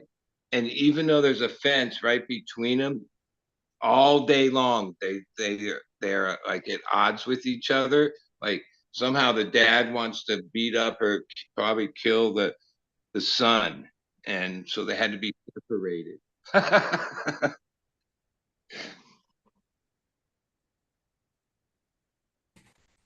Miss Blue Kiss, cheers to you. How you doing? Hey, I'm doing really well. How are you doing?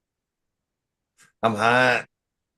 You're high. I was going to come on a little bit earlier, but I've got a pan of apple dumplings in the oven, and I was watching it, making sure I didn't screw them up. But I turned the heat off, so even if I don't take them out in the next 10 or 15, I'll be okay. Apple dumplings. Explain. Apple dumplings. Apples wrapped in crescent rolls with a sugar cinnamon syrup on top of sugar cinnamon butter syrup on top, and then the secret ingredient for true trashy, what I call poor white trash eating, is you take Mountain Dew and you also pour it on the edges, and while it's cooking, the Mountain Dew sucks inside of this dumpling and cooks the apple up because it's real hot Mountain Dew. I know it sounds disgusting. You can use any lemon lime soda. It does not need to be Mountain Dew, but that's what I get because that's what I was shown. And it's fucking delicious. Delicious. And I've also got some caramel sauce that's hanging out in my refrigerator too. And as Thunder Dan, if you're out there, suggested, have to have the a la mode when you have that shit. And I have some of that too. So that's going to be dinner tonight because I forgot to eat. Oops. Dinner. Sounds like holiday and shit. It's an apple. It's good for you. That does sound really good. Yeah, apple, crescent, cinnamon, Yeah. all that. Yeah. The Mountain Dew part. Yeah, I don't really like Mountain Dew, but it sounds interesting. It doesn't taste, you can't taste it at all. I used to drink Mountain Dew in the day and I kicked it off and now I'm on this poison.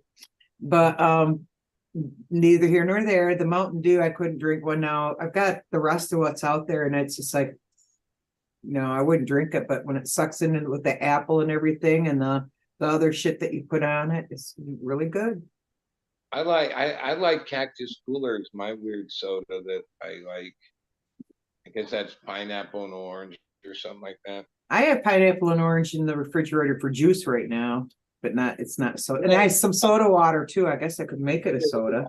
For years I liked Squirt, and I guess that's supposed to be grapefruit flavored soda. It is a little bit, not horribly though, because I don't really care for grapefruit as a rule, but I used to drink the Squirt with gin and a little bit of lemon. Most of the time I used to love Coke, Pepsi, Coke mainly, but I don't like those sodas anymore. If I have soda, it's usually some type of soda. Yeah. Well, none of us should really have the sodas. They're pretty much poison, but I get sick of just drinking water all the time. It was boring. Yeah, there's meals like Lucha. like a burger, fries. Like you gotta have the soda with it. Yeah, you gotta have to offset that sugar and fat, or the sugar and the fat and salt with some sugar. I had a really good one the other day. They had it labeled as pure kombucha by GT Dave, and it was like Pure what? it was golden and like kind of it was like a golden but yet clear, but it was fucking delicious. It was delicious. Well, when they say pure, did they put it through some kind of a filter and it's how they purify No it? explanation. No explanation. What makes it so pure? I Is think there a that small blessing was involved? their- I want to know. I think that was the name. Yeah. I just think that. Yeah, oh, could have been pure. Yeah, there is a pure actual brand, pure brand. Yeah. No. Well, it's GT Days, but that usually they have. Okay, but there is a pure brand too. But I don't know. It was Pure. I'm a firm believer in that shit, man. It's the elixir of life, man. It's something, that in particular culture, DT Dave's uses a culture that's hundreds of years old. So if you can get anything, you know what I mean, that's hundred years still living, it's got The mother culture. yeah, I'm down for it. It's helped me. I've had a few people try to get me to drink kombucha. That shit changed my life, and that is no exact Kombucha? or joke. Oh yeah. About 10 years So ago. you're on the kombucha bandwagon. That's a hard one to say. 100%. Yeah. Man, 10 years ago, I don't know what was going on, but and then probably not the best subject, but you know what I mean? Internally, things weren't doing so well. I felt I was headed down the road for like early prostate cancer or something like that, because I just was having like extreme troubles. Yeah. Couldn't eat shit. Hot shit was a no. Everything I loved became like no. And then I started drinking kombucha and fucking everything changed. Everything changed. My metabolism now is better than it's been in fucking since my 20s. And I can fucking eat fire right now. Literally, practically eat fire and fucking just be like, Yeah. I'm naive about it. What it's a ferment or what actually? It is a ferment, yes. Yeah. And it's mixed with tea. It's the base of it is the ferment. It's got the good part, the culture. But the people I've heard drink it, there's so many different flavorings you can go with. You're not stuck with but there is a base kombucha formula, for lack of a better term. It gets passed on like a sourdough to where there's like a mother, like a vinegar that gets passed from batch to batch, so that there's a piece of every, the consistency. It's been, you know what I mean? That in particular batch just keeps going and going, just like a clone. You know what I mean? The initial mother may not still be alive, but that strain is still alive through that. You know what I mean? That's kind of what's going on there. And that you think helped rebuild your gut culture. 100%. 100%. And I'm telling you, it's the way I feel through the day. Sickness, it keeps my overall immune system up, and yeah, tons of pluses to one or just a few of those a day. Yeah, I've been drinking some unsweetened juice with carbonated soda water as a replacement to trying to cut the cokes out, but on a long term, it's not a great solution for me, and it's going to come down to replace that addictive stuff that I've been drinking. I'm going to have to. Is that me that's doing that? Can you guys hear a little beeping or no? I can't hear beeping. Oh, it must be me. It must be the voices in my head. Yeah, I was saying, getting a message from somewhere out there. I might have to go back to the mothership before the show's over, you guys. And if that happens, I'll see you. Anyway, yeah, I do have an IBS issue, but literally I am in the best condition shape I've been in, and I can pretty much eat anything, but flare-ups are not based on what I eat. I can eat spicy, I can eat really good for me stuff, and I may or may not regret it later. But I've been working at it, and things have been getting a little bit better. But I find keeping stress out of your life, what a freaking difference. That's huge for any key recipe in life, to be honest. Yes. Yeah. So now my biggest nutritional jump is getting out of my life, or almost out. I guess if I could find a way to only have like one a day, that would be ideal. But that's going to take a little bit of planning. They make a good kombucha cola these days. I think I would have to go with the flavor, like a fruit flavor. They make really a good root beer. They make a good Sprite. They make a couple good flavors that are just saying. I like your mud there, bud, by the way.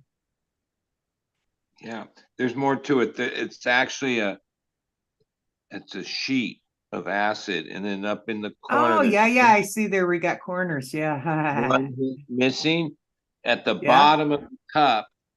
Inside, that one hits at the bottom of the cup. Ah, that's good. That would be a perfect cup for me. I wonder why they say. By the way, Angel, you're looking really lovely tonight. I love that color on you. You should wear it more often. Oh, thank you so much. Good to see you. Always. So you are attending Saturday as well? No, it's kind of hard to resisting. It's only like 5 miles. I mean, I could almost walk there. Why weren't you there? I ran out of gas. No. Yeah, I'm definitely going to be there. In fact, they're also Jemson Genetics is hosting on the 22nd of December an ugly sweater. I guess they're having an actual contest party, and they've got 3 fairly local comics that are going to be there, and I think I'm going to attend that one too. Also a toy drive, and I would have to look at their flyer. But yes, anybody in the chat that might be interested or near Muskegon, Michigan, check out Jemson Genetics Instagram, and they've got flyers for both the Thanksgiving and for the upcoming the 22nd. So, but yes, I'm very much looking forward to the 22nd. I hope to see all my West Michigan friends and the ones that are a little more far flung. They could still show up. Like say an Eagle. So be there? Do you think we'll see like a decrease of like some of the good folks that we see around some of these events, with like say Ohio now going legal? You know what I mean? More and more. Don't, because Ohio it sounds like they're having such fucking growing pains. They're just launching. We wouldn't call it growing pains, launching pains. They've got fucking legislators coming at them trying to fuck things up, and They've been attorneys for trying to saying fuck fuck things five. up in cannabis from day one since legislation. Yeah. Sorry for dropping all those F-bombs in one sentence. I really usually pepper it. Or even the big New York, I saw a thing that the people trying to get licensed had to sue the government basically and won to make the government actually issue licenses. Like, so things are, because they were dragging their feet, red taping it, kind of thing. yeah, something like that. And so those people sued and won. That was the story. And now that forces the city, I guess, the government or whatever, to actually issue the licenses. So yeah, not that well. It is kind of easy to. I mean, it's not like there's not a bunch of other states that already went through it, and you know that's how government things work. They're going to look at all that situation and pretty much go along with what's already established. Even though most of that's fucking cockeyed, but whatever. Yeah. I will say that to answer your question more thoroughly, Eagle, I don't think that anybody's going to really ever beat what we've currently got going for Michigan as far as our events and things go. With West Michigan stepping up, it was just mostly East and Central Michigan events, but with West Michigan stepping up and making a showing between Hareem and the Jumps and Genetics, and now with the sun-grown competitions. People look at our area. Oh, and also Southern down at the Big Cloud. That's kind of West Michigan. It's on the western side of it. And yeah, they look at us as the model to be, as the goal to shoot for. Wish we could do what you guys do. I hear that all the time. Yeah, like be jealous because I'm glad we've got it too. But that's not to say I won't go outside the state and do events there too, because clearly I'll go to the DGC every year. The only state that really putting up a fight to keep medical rights alive and that is Michigan. Like we've talked about that before here, but like California, we had whatever, it was a lot of years of Prop 215, medical, doctor, the whole thing. Yeah, ruling 215 ruling was a thing.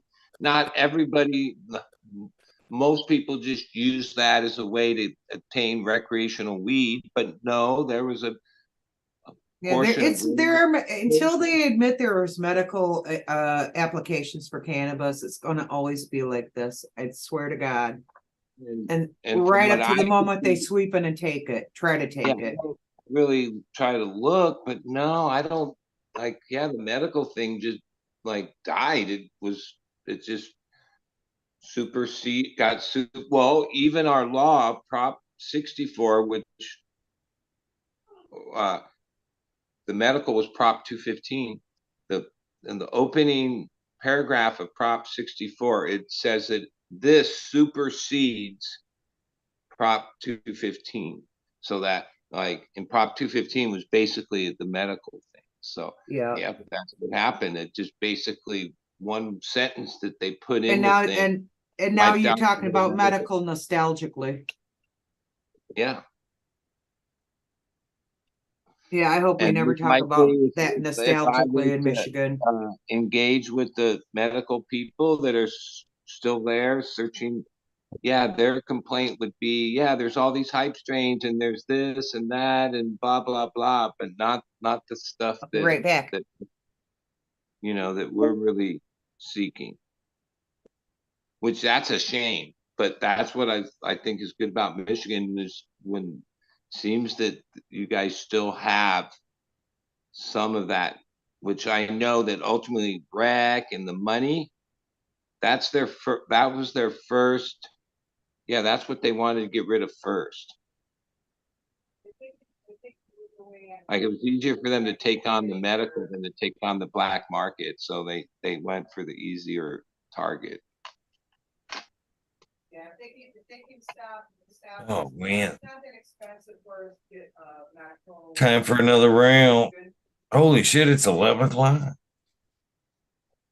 Time flies on Eagles show. It's been a fucking fun one tonight, man. We had good conversation tonight.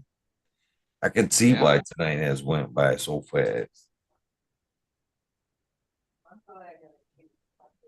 Yeah, I think that it's a fine line for me for hearing how I feel about the events here in Michigan. I appreciate a lot of the smaller, pop-up events, but I think what was special is somewhat kind of lost, to be honest with you. At one point, what made the ambiance of what we think or what we feel is the Michigan community, it looks good as hell. It's kind of like dissipated so much a little bit because of so many events, to be honest with you. It's a little bit more spread out than the like before. There's like two, three, sometimes four that you know what I mean, you pin to your calendar. And those were the ones that you know what I mean. Look forward to this one this year. But now it's like it's harder to keep up. You know what I mean? So at some point, I'm kind of hoping to see, some memorable events that, those four a year that that everybody, Well, and then for maybe, my part, I've got that already sewn down. I go to the Hash Bash, the 1st of April. That's usually the opener, the year's opener. And then there's usually after the Hash Bash, we've had some Gems and Genetics early events, which may or may not be there this year. But the next one that I do go to, the big one would be DGC Cup in June, 1st of June. And then right on the back of that one on the next weekend is the Gems and Genetics one that we went to that had the light show that we went camping and went weighing and the whole 9 yards. That was that one.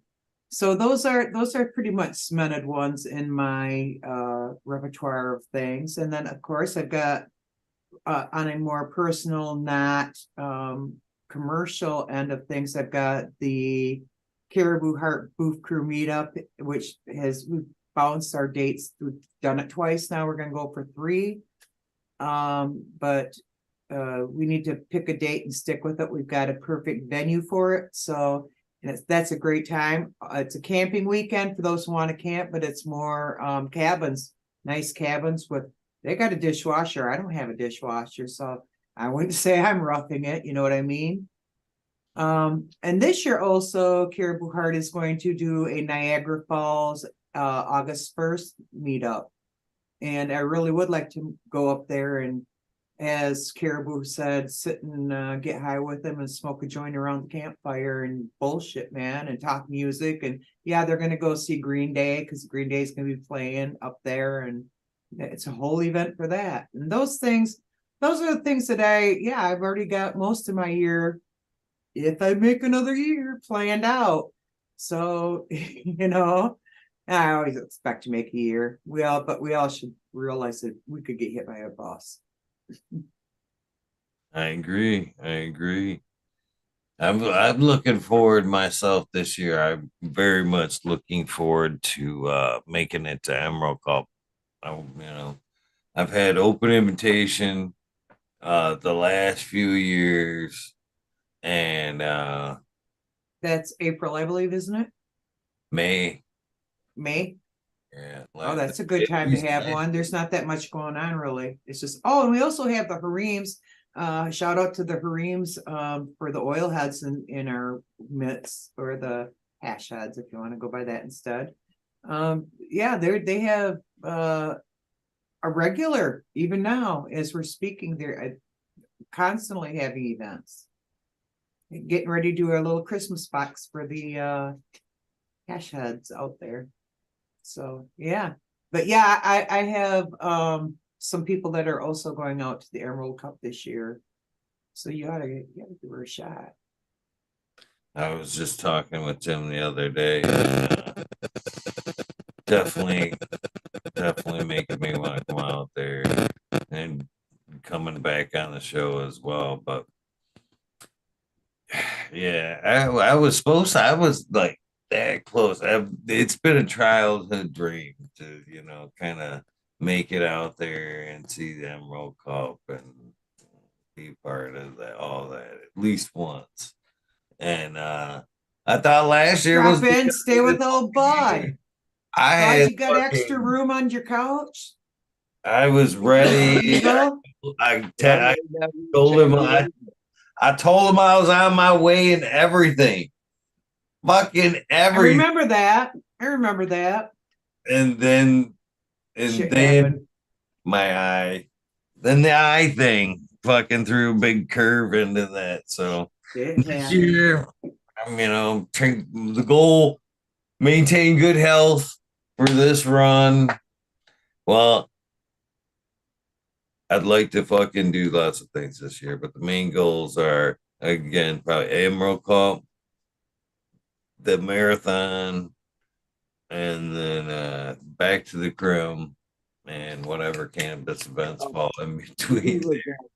Sunday is the Ego Clash, which is the invite only Mendo Bash. Yes, I heard about that one. Yes. He throws one in Spain too.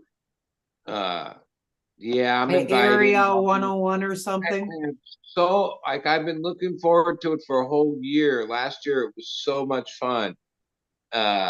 Yeah, it's one of these things where I have so much going on. It really should be no, but I think I will end up pulling it off just because, yeah, that's a pretty cool event, the way it's run.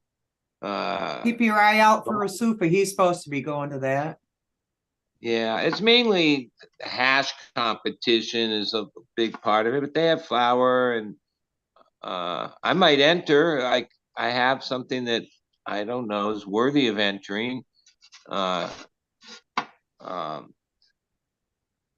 year there was only 23 flower entries because I don't know how many full to the brim. They had to turn people back on the rosin and full melt because that's really like the focus of the event is that, to say the least. But yeah, everyone, I smoked a joint with nice that focus, burner, actually, if you can get it. and I don't. Yeah, it was like the who's who of cannabis. Everyone goes to Ego Class or tries to, or a lot of people do. Yeah, because it's a private party. It's the elite of your California people. Yeah, there. and even the things in LA, like they dab. What's that? Puffco did an event, which was pretty good a month or so ago. There's a lot of events in LA, but the way they're getting away with them, or the way they're more like private parties. Oh, cannabis is there, but it's like as far as like got by cannabis private event, tickets to get in. Possible, but people, so they have to be limited in size. But less than 1,000 people, a couple, 3, 5, 7,000 people. That's still a lot of people. But we're trying to have not to interrupt you there, Bud. 15,000 people. Like the Emerald Cup tries to have tens of thousands of people, and same like what the High Times used to do, or other events. Those kind of events have kind of died off. Those aren't.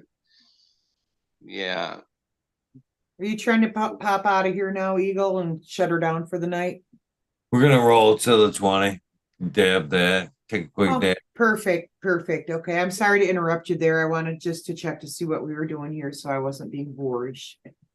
Get your dabs ready though for the 20. Yeah, get ready, boys and girls, ladies and gentlemen, freaks and geeks. Oh, yeah. You know which ones you are. It's almost to that point, man. Yesterday I got so fucked up on weed, man. I had to switch over to dabs, and then I I started doing the dabs, and it was like 2 o'clock in the morning, and I was like fucking switching gears. I'm like, what's that? And actually like tell myself, oh, you gotta go to bed. The dags started kicking in. It was like round two and shit. It backfired. I thought it'd be like, It backfired. yeah, Is I that thought really a it would be like backfire though? the punch is what I thought that would be. Like the tolerance was built up and then like the extract punch. But it foiled. It- Math was wrong. yeah. Forgot a decimal My somewhere. calculations fucked me. Not in a bad way though. I agree. Well, I didn't dab for I guess almost 6 months during the whole hernia thing and I recovery. can see that. And then No coughing for that. I maybe not even every day, one, maybe two, very small, low temp as I can get away with. Use the carb basically to get the hit. Yeah, I missed it. Like there's definitely like a different buzz or uh yeah. A lot of times I Yeah. like to do it if I'm like leaving the house to go run errands and stuff. Yeah, I'd take a dab because I'll be good and stoned the whole before I go. Yeah, next thing you know, I might get the market realizing I'm too stoned to go shopping.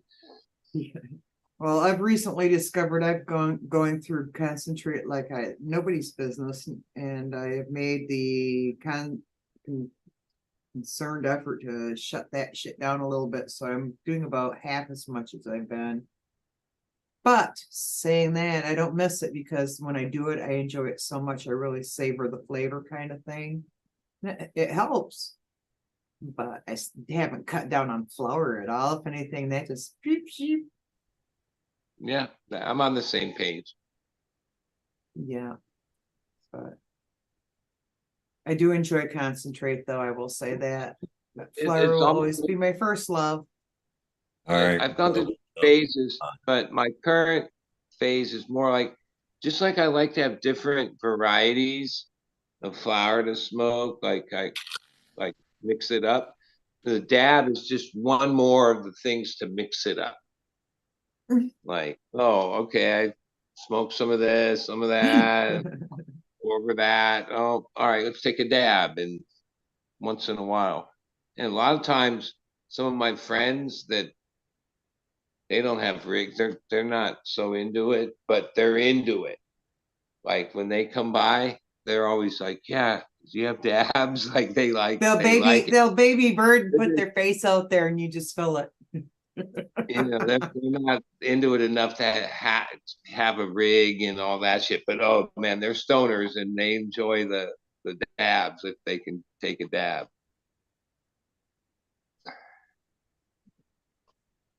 Oh, that was pretty tasty. Still, I always gorge, man, just like it's a fucking joint and shit. Just go in, oh, just hot and heavy every time. Every time. Are you like a rock star, baby? It's pretty good. That one was like, I'd call that like the Pretty coconut. light. It kind of tasted like coconut cream to me, I guess. I don't know. What do you think? What's that? Yeah. Fudge using the torch like the good dabber should. Nice low Mhm. Whatever gets you there, that's what I say.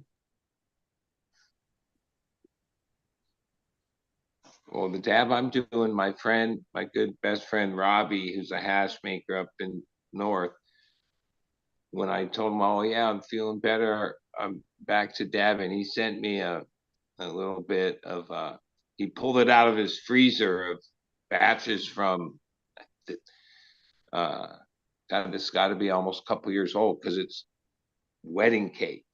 And like, yeah, it's a good old wedding cake, but like wedding cake was popular, like whatever, ice cream cake, wedding cake. Yeah, That was the cakes. the cakes were super popular. They were killer. There's nothing wrong with them. there was a reason that they were good. They were used. It wasn't that's the kind because of thing, all like, hype. It can't be. it's not like somebody that grew killer bud from a couple years ago would be like, oh, I'll send you a bud of this wedding cake. But with rosin, if they make it good and they put it in the freezer, yeah, it's just pretty much like same, it holds the Stasis. yeah, I guess like maybe rosin would end up being like wine, where oh, some of the things with wine is, oh yeah, this is the vintage from 2000 Yes. Yeah. Once you whatever. uncork But it, though, that there is you just the go. Now value of it. use it. And if like all so many years from now, when a strain isn't popular anymore or whatever, you but you wish you could experience it again. Yeah, it'll probably be through rosin more than it will be in flower. And it could Once people stop be growing it, then that's the end Jerry of it. And what's Garcia. going to happen? Like if so, it's almost the end of the year. If somebody did a thing and and reminded, like I'm not memory not that good, but all the different strains that came through the hype train in the last 12 months, holy shit. Like through each different camp of breeders or the whatever, so many different names and stuff, and some are still around a little. Most of them, no, they were popular for like a week.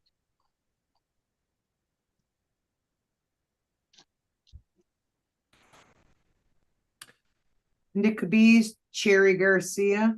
I actually nut tree last month at the Fledge. The Fledge is in another week, which is I'm going to go see our mid-Michigan friends. So anybody going to come around, there's a good time for that if you don't have anything to do in a week.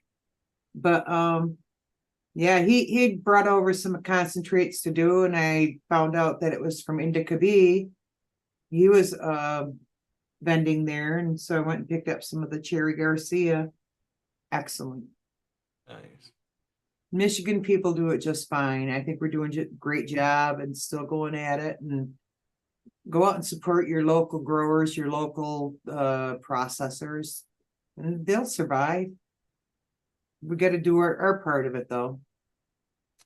Well, I think the biggest part of that is, getting in there and making sure there's proper legislation for us to be able to survive and not be cut out of the system. That's the biggest way we can support one each other, is to keep the door open for one another. You know what I mean? Yeah, we have. I believe that too. But until then, I will go and if I'm going to buy concentrates, I'll spend a little bit more on somebody that I know that actually grew it and processed it and went seed to sale on it with me, and I know, and gave me a hug, and maybe I've seen pictures of this stuff growing. In the case of Dank Man Dan, I don't know, I don't see it up here. I have one of them, but Dank Man Dan recently left the commercial end of things, and he's got what's called the Goo Men, and he's making these individual carts. This one happened to be GG4, and I sucked it dry pretty quick. But I've got another one I'm working on. He's got a Primal Punch one that's really good.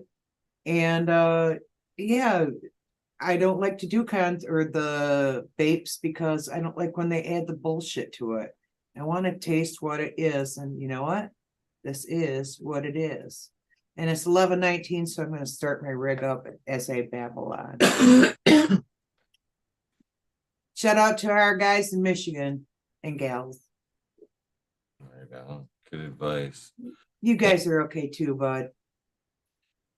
And we'd most definitely seen a lot of great entries as far as the Sun Grown Cup goes. I'm glad. I knew there would be a lot of competition this year. We had an excellent year. I hope that it's something that does continue to grow. It seems to be a great event put on by some good folks. And I'm looking forward to it. I hope to see a lot of you guys there Saturday. I'll be there for sure. Okay. Right after my granddaughter's second birthday party. Blue Kiss. I would expect whoever was on the show from whatever state to have pride in their own state.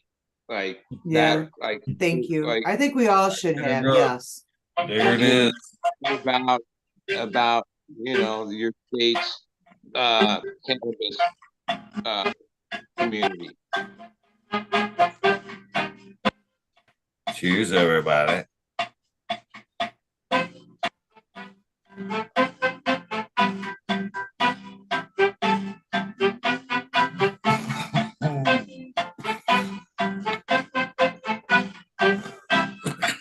Mm.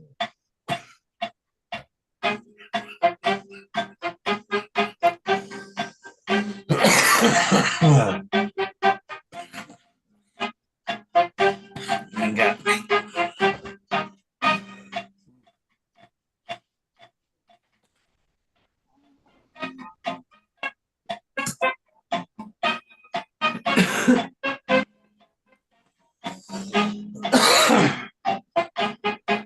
Delicious.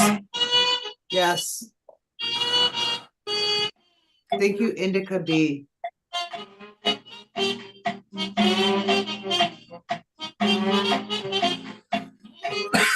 Appreciate you guys for hanging out this Thursday evening. Getting high with me. It's always a fun.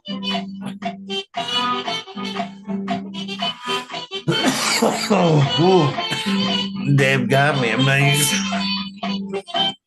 Take a deep breath. Ooh. That one almost got me on the breath. Woo-hoo. All right, I'm signing out, and I will see you guys out and about. And for sure, I'll see you tomorrow night on the shit show. Cheers. Ending with this song is a good cut. Sends you off in a good vibe. I agree. I appreciate you, buddy. I'm glad you popped in. Oh, one last quick dabby.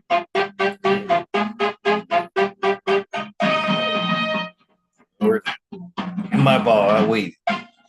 Thank you guys for tuning in. I greatly appreciate all you guys that continue to watch, support, and just, be around. Appreciate you guys 100%, man. It blows my mind when I hear little things like Smiley's grandson turning 4. Smiley's grandson was born at the beginning of this project. To see little things like that, people's kids, grandkids, changes and things over the years, and just say we've been hanging together that long is fucking amazing.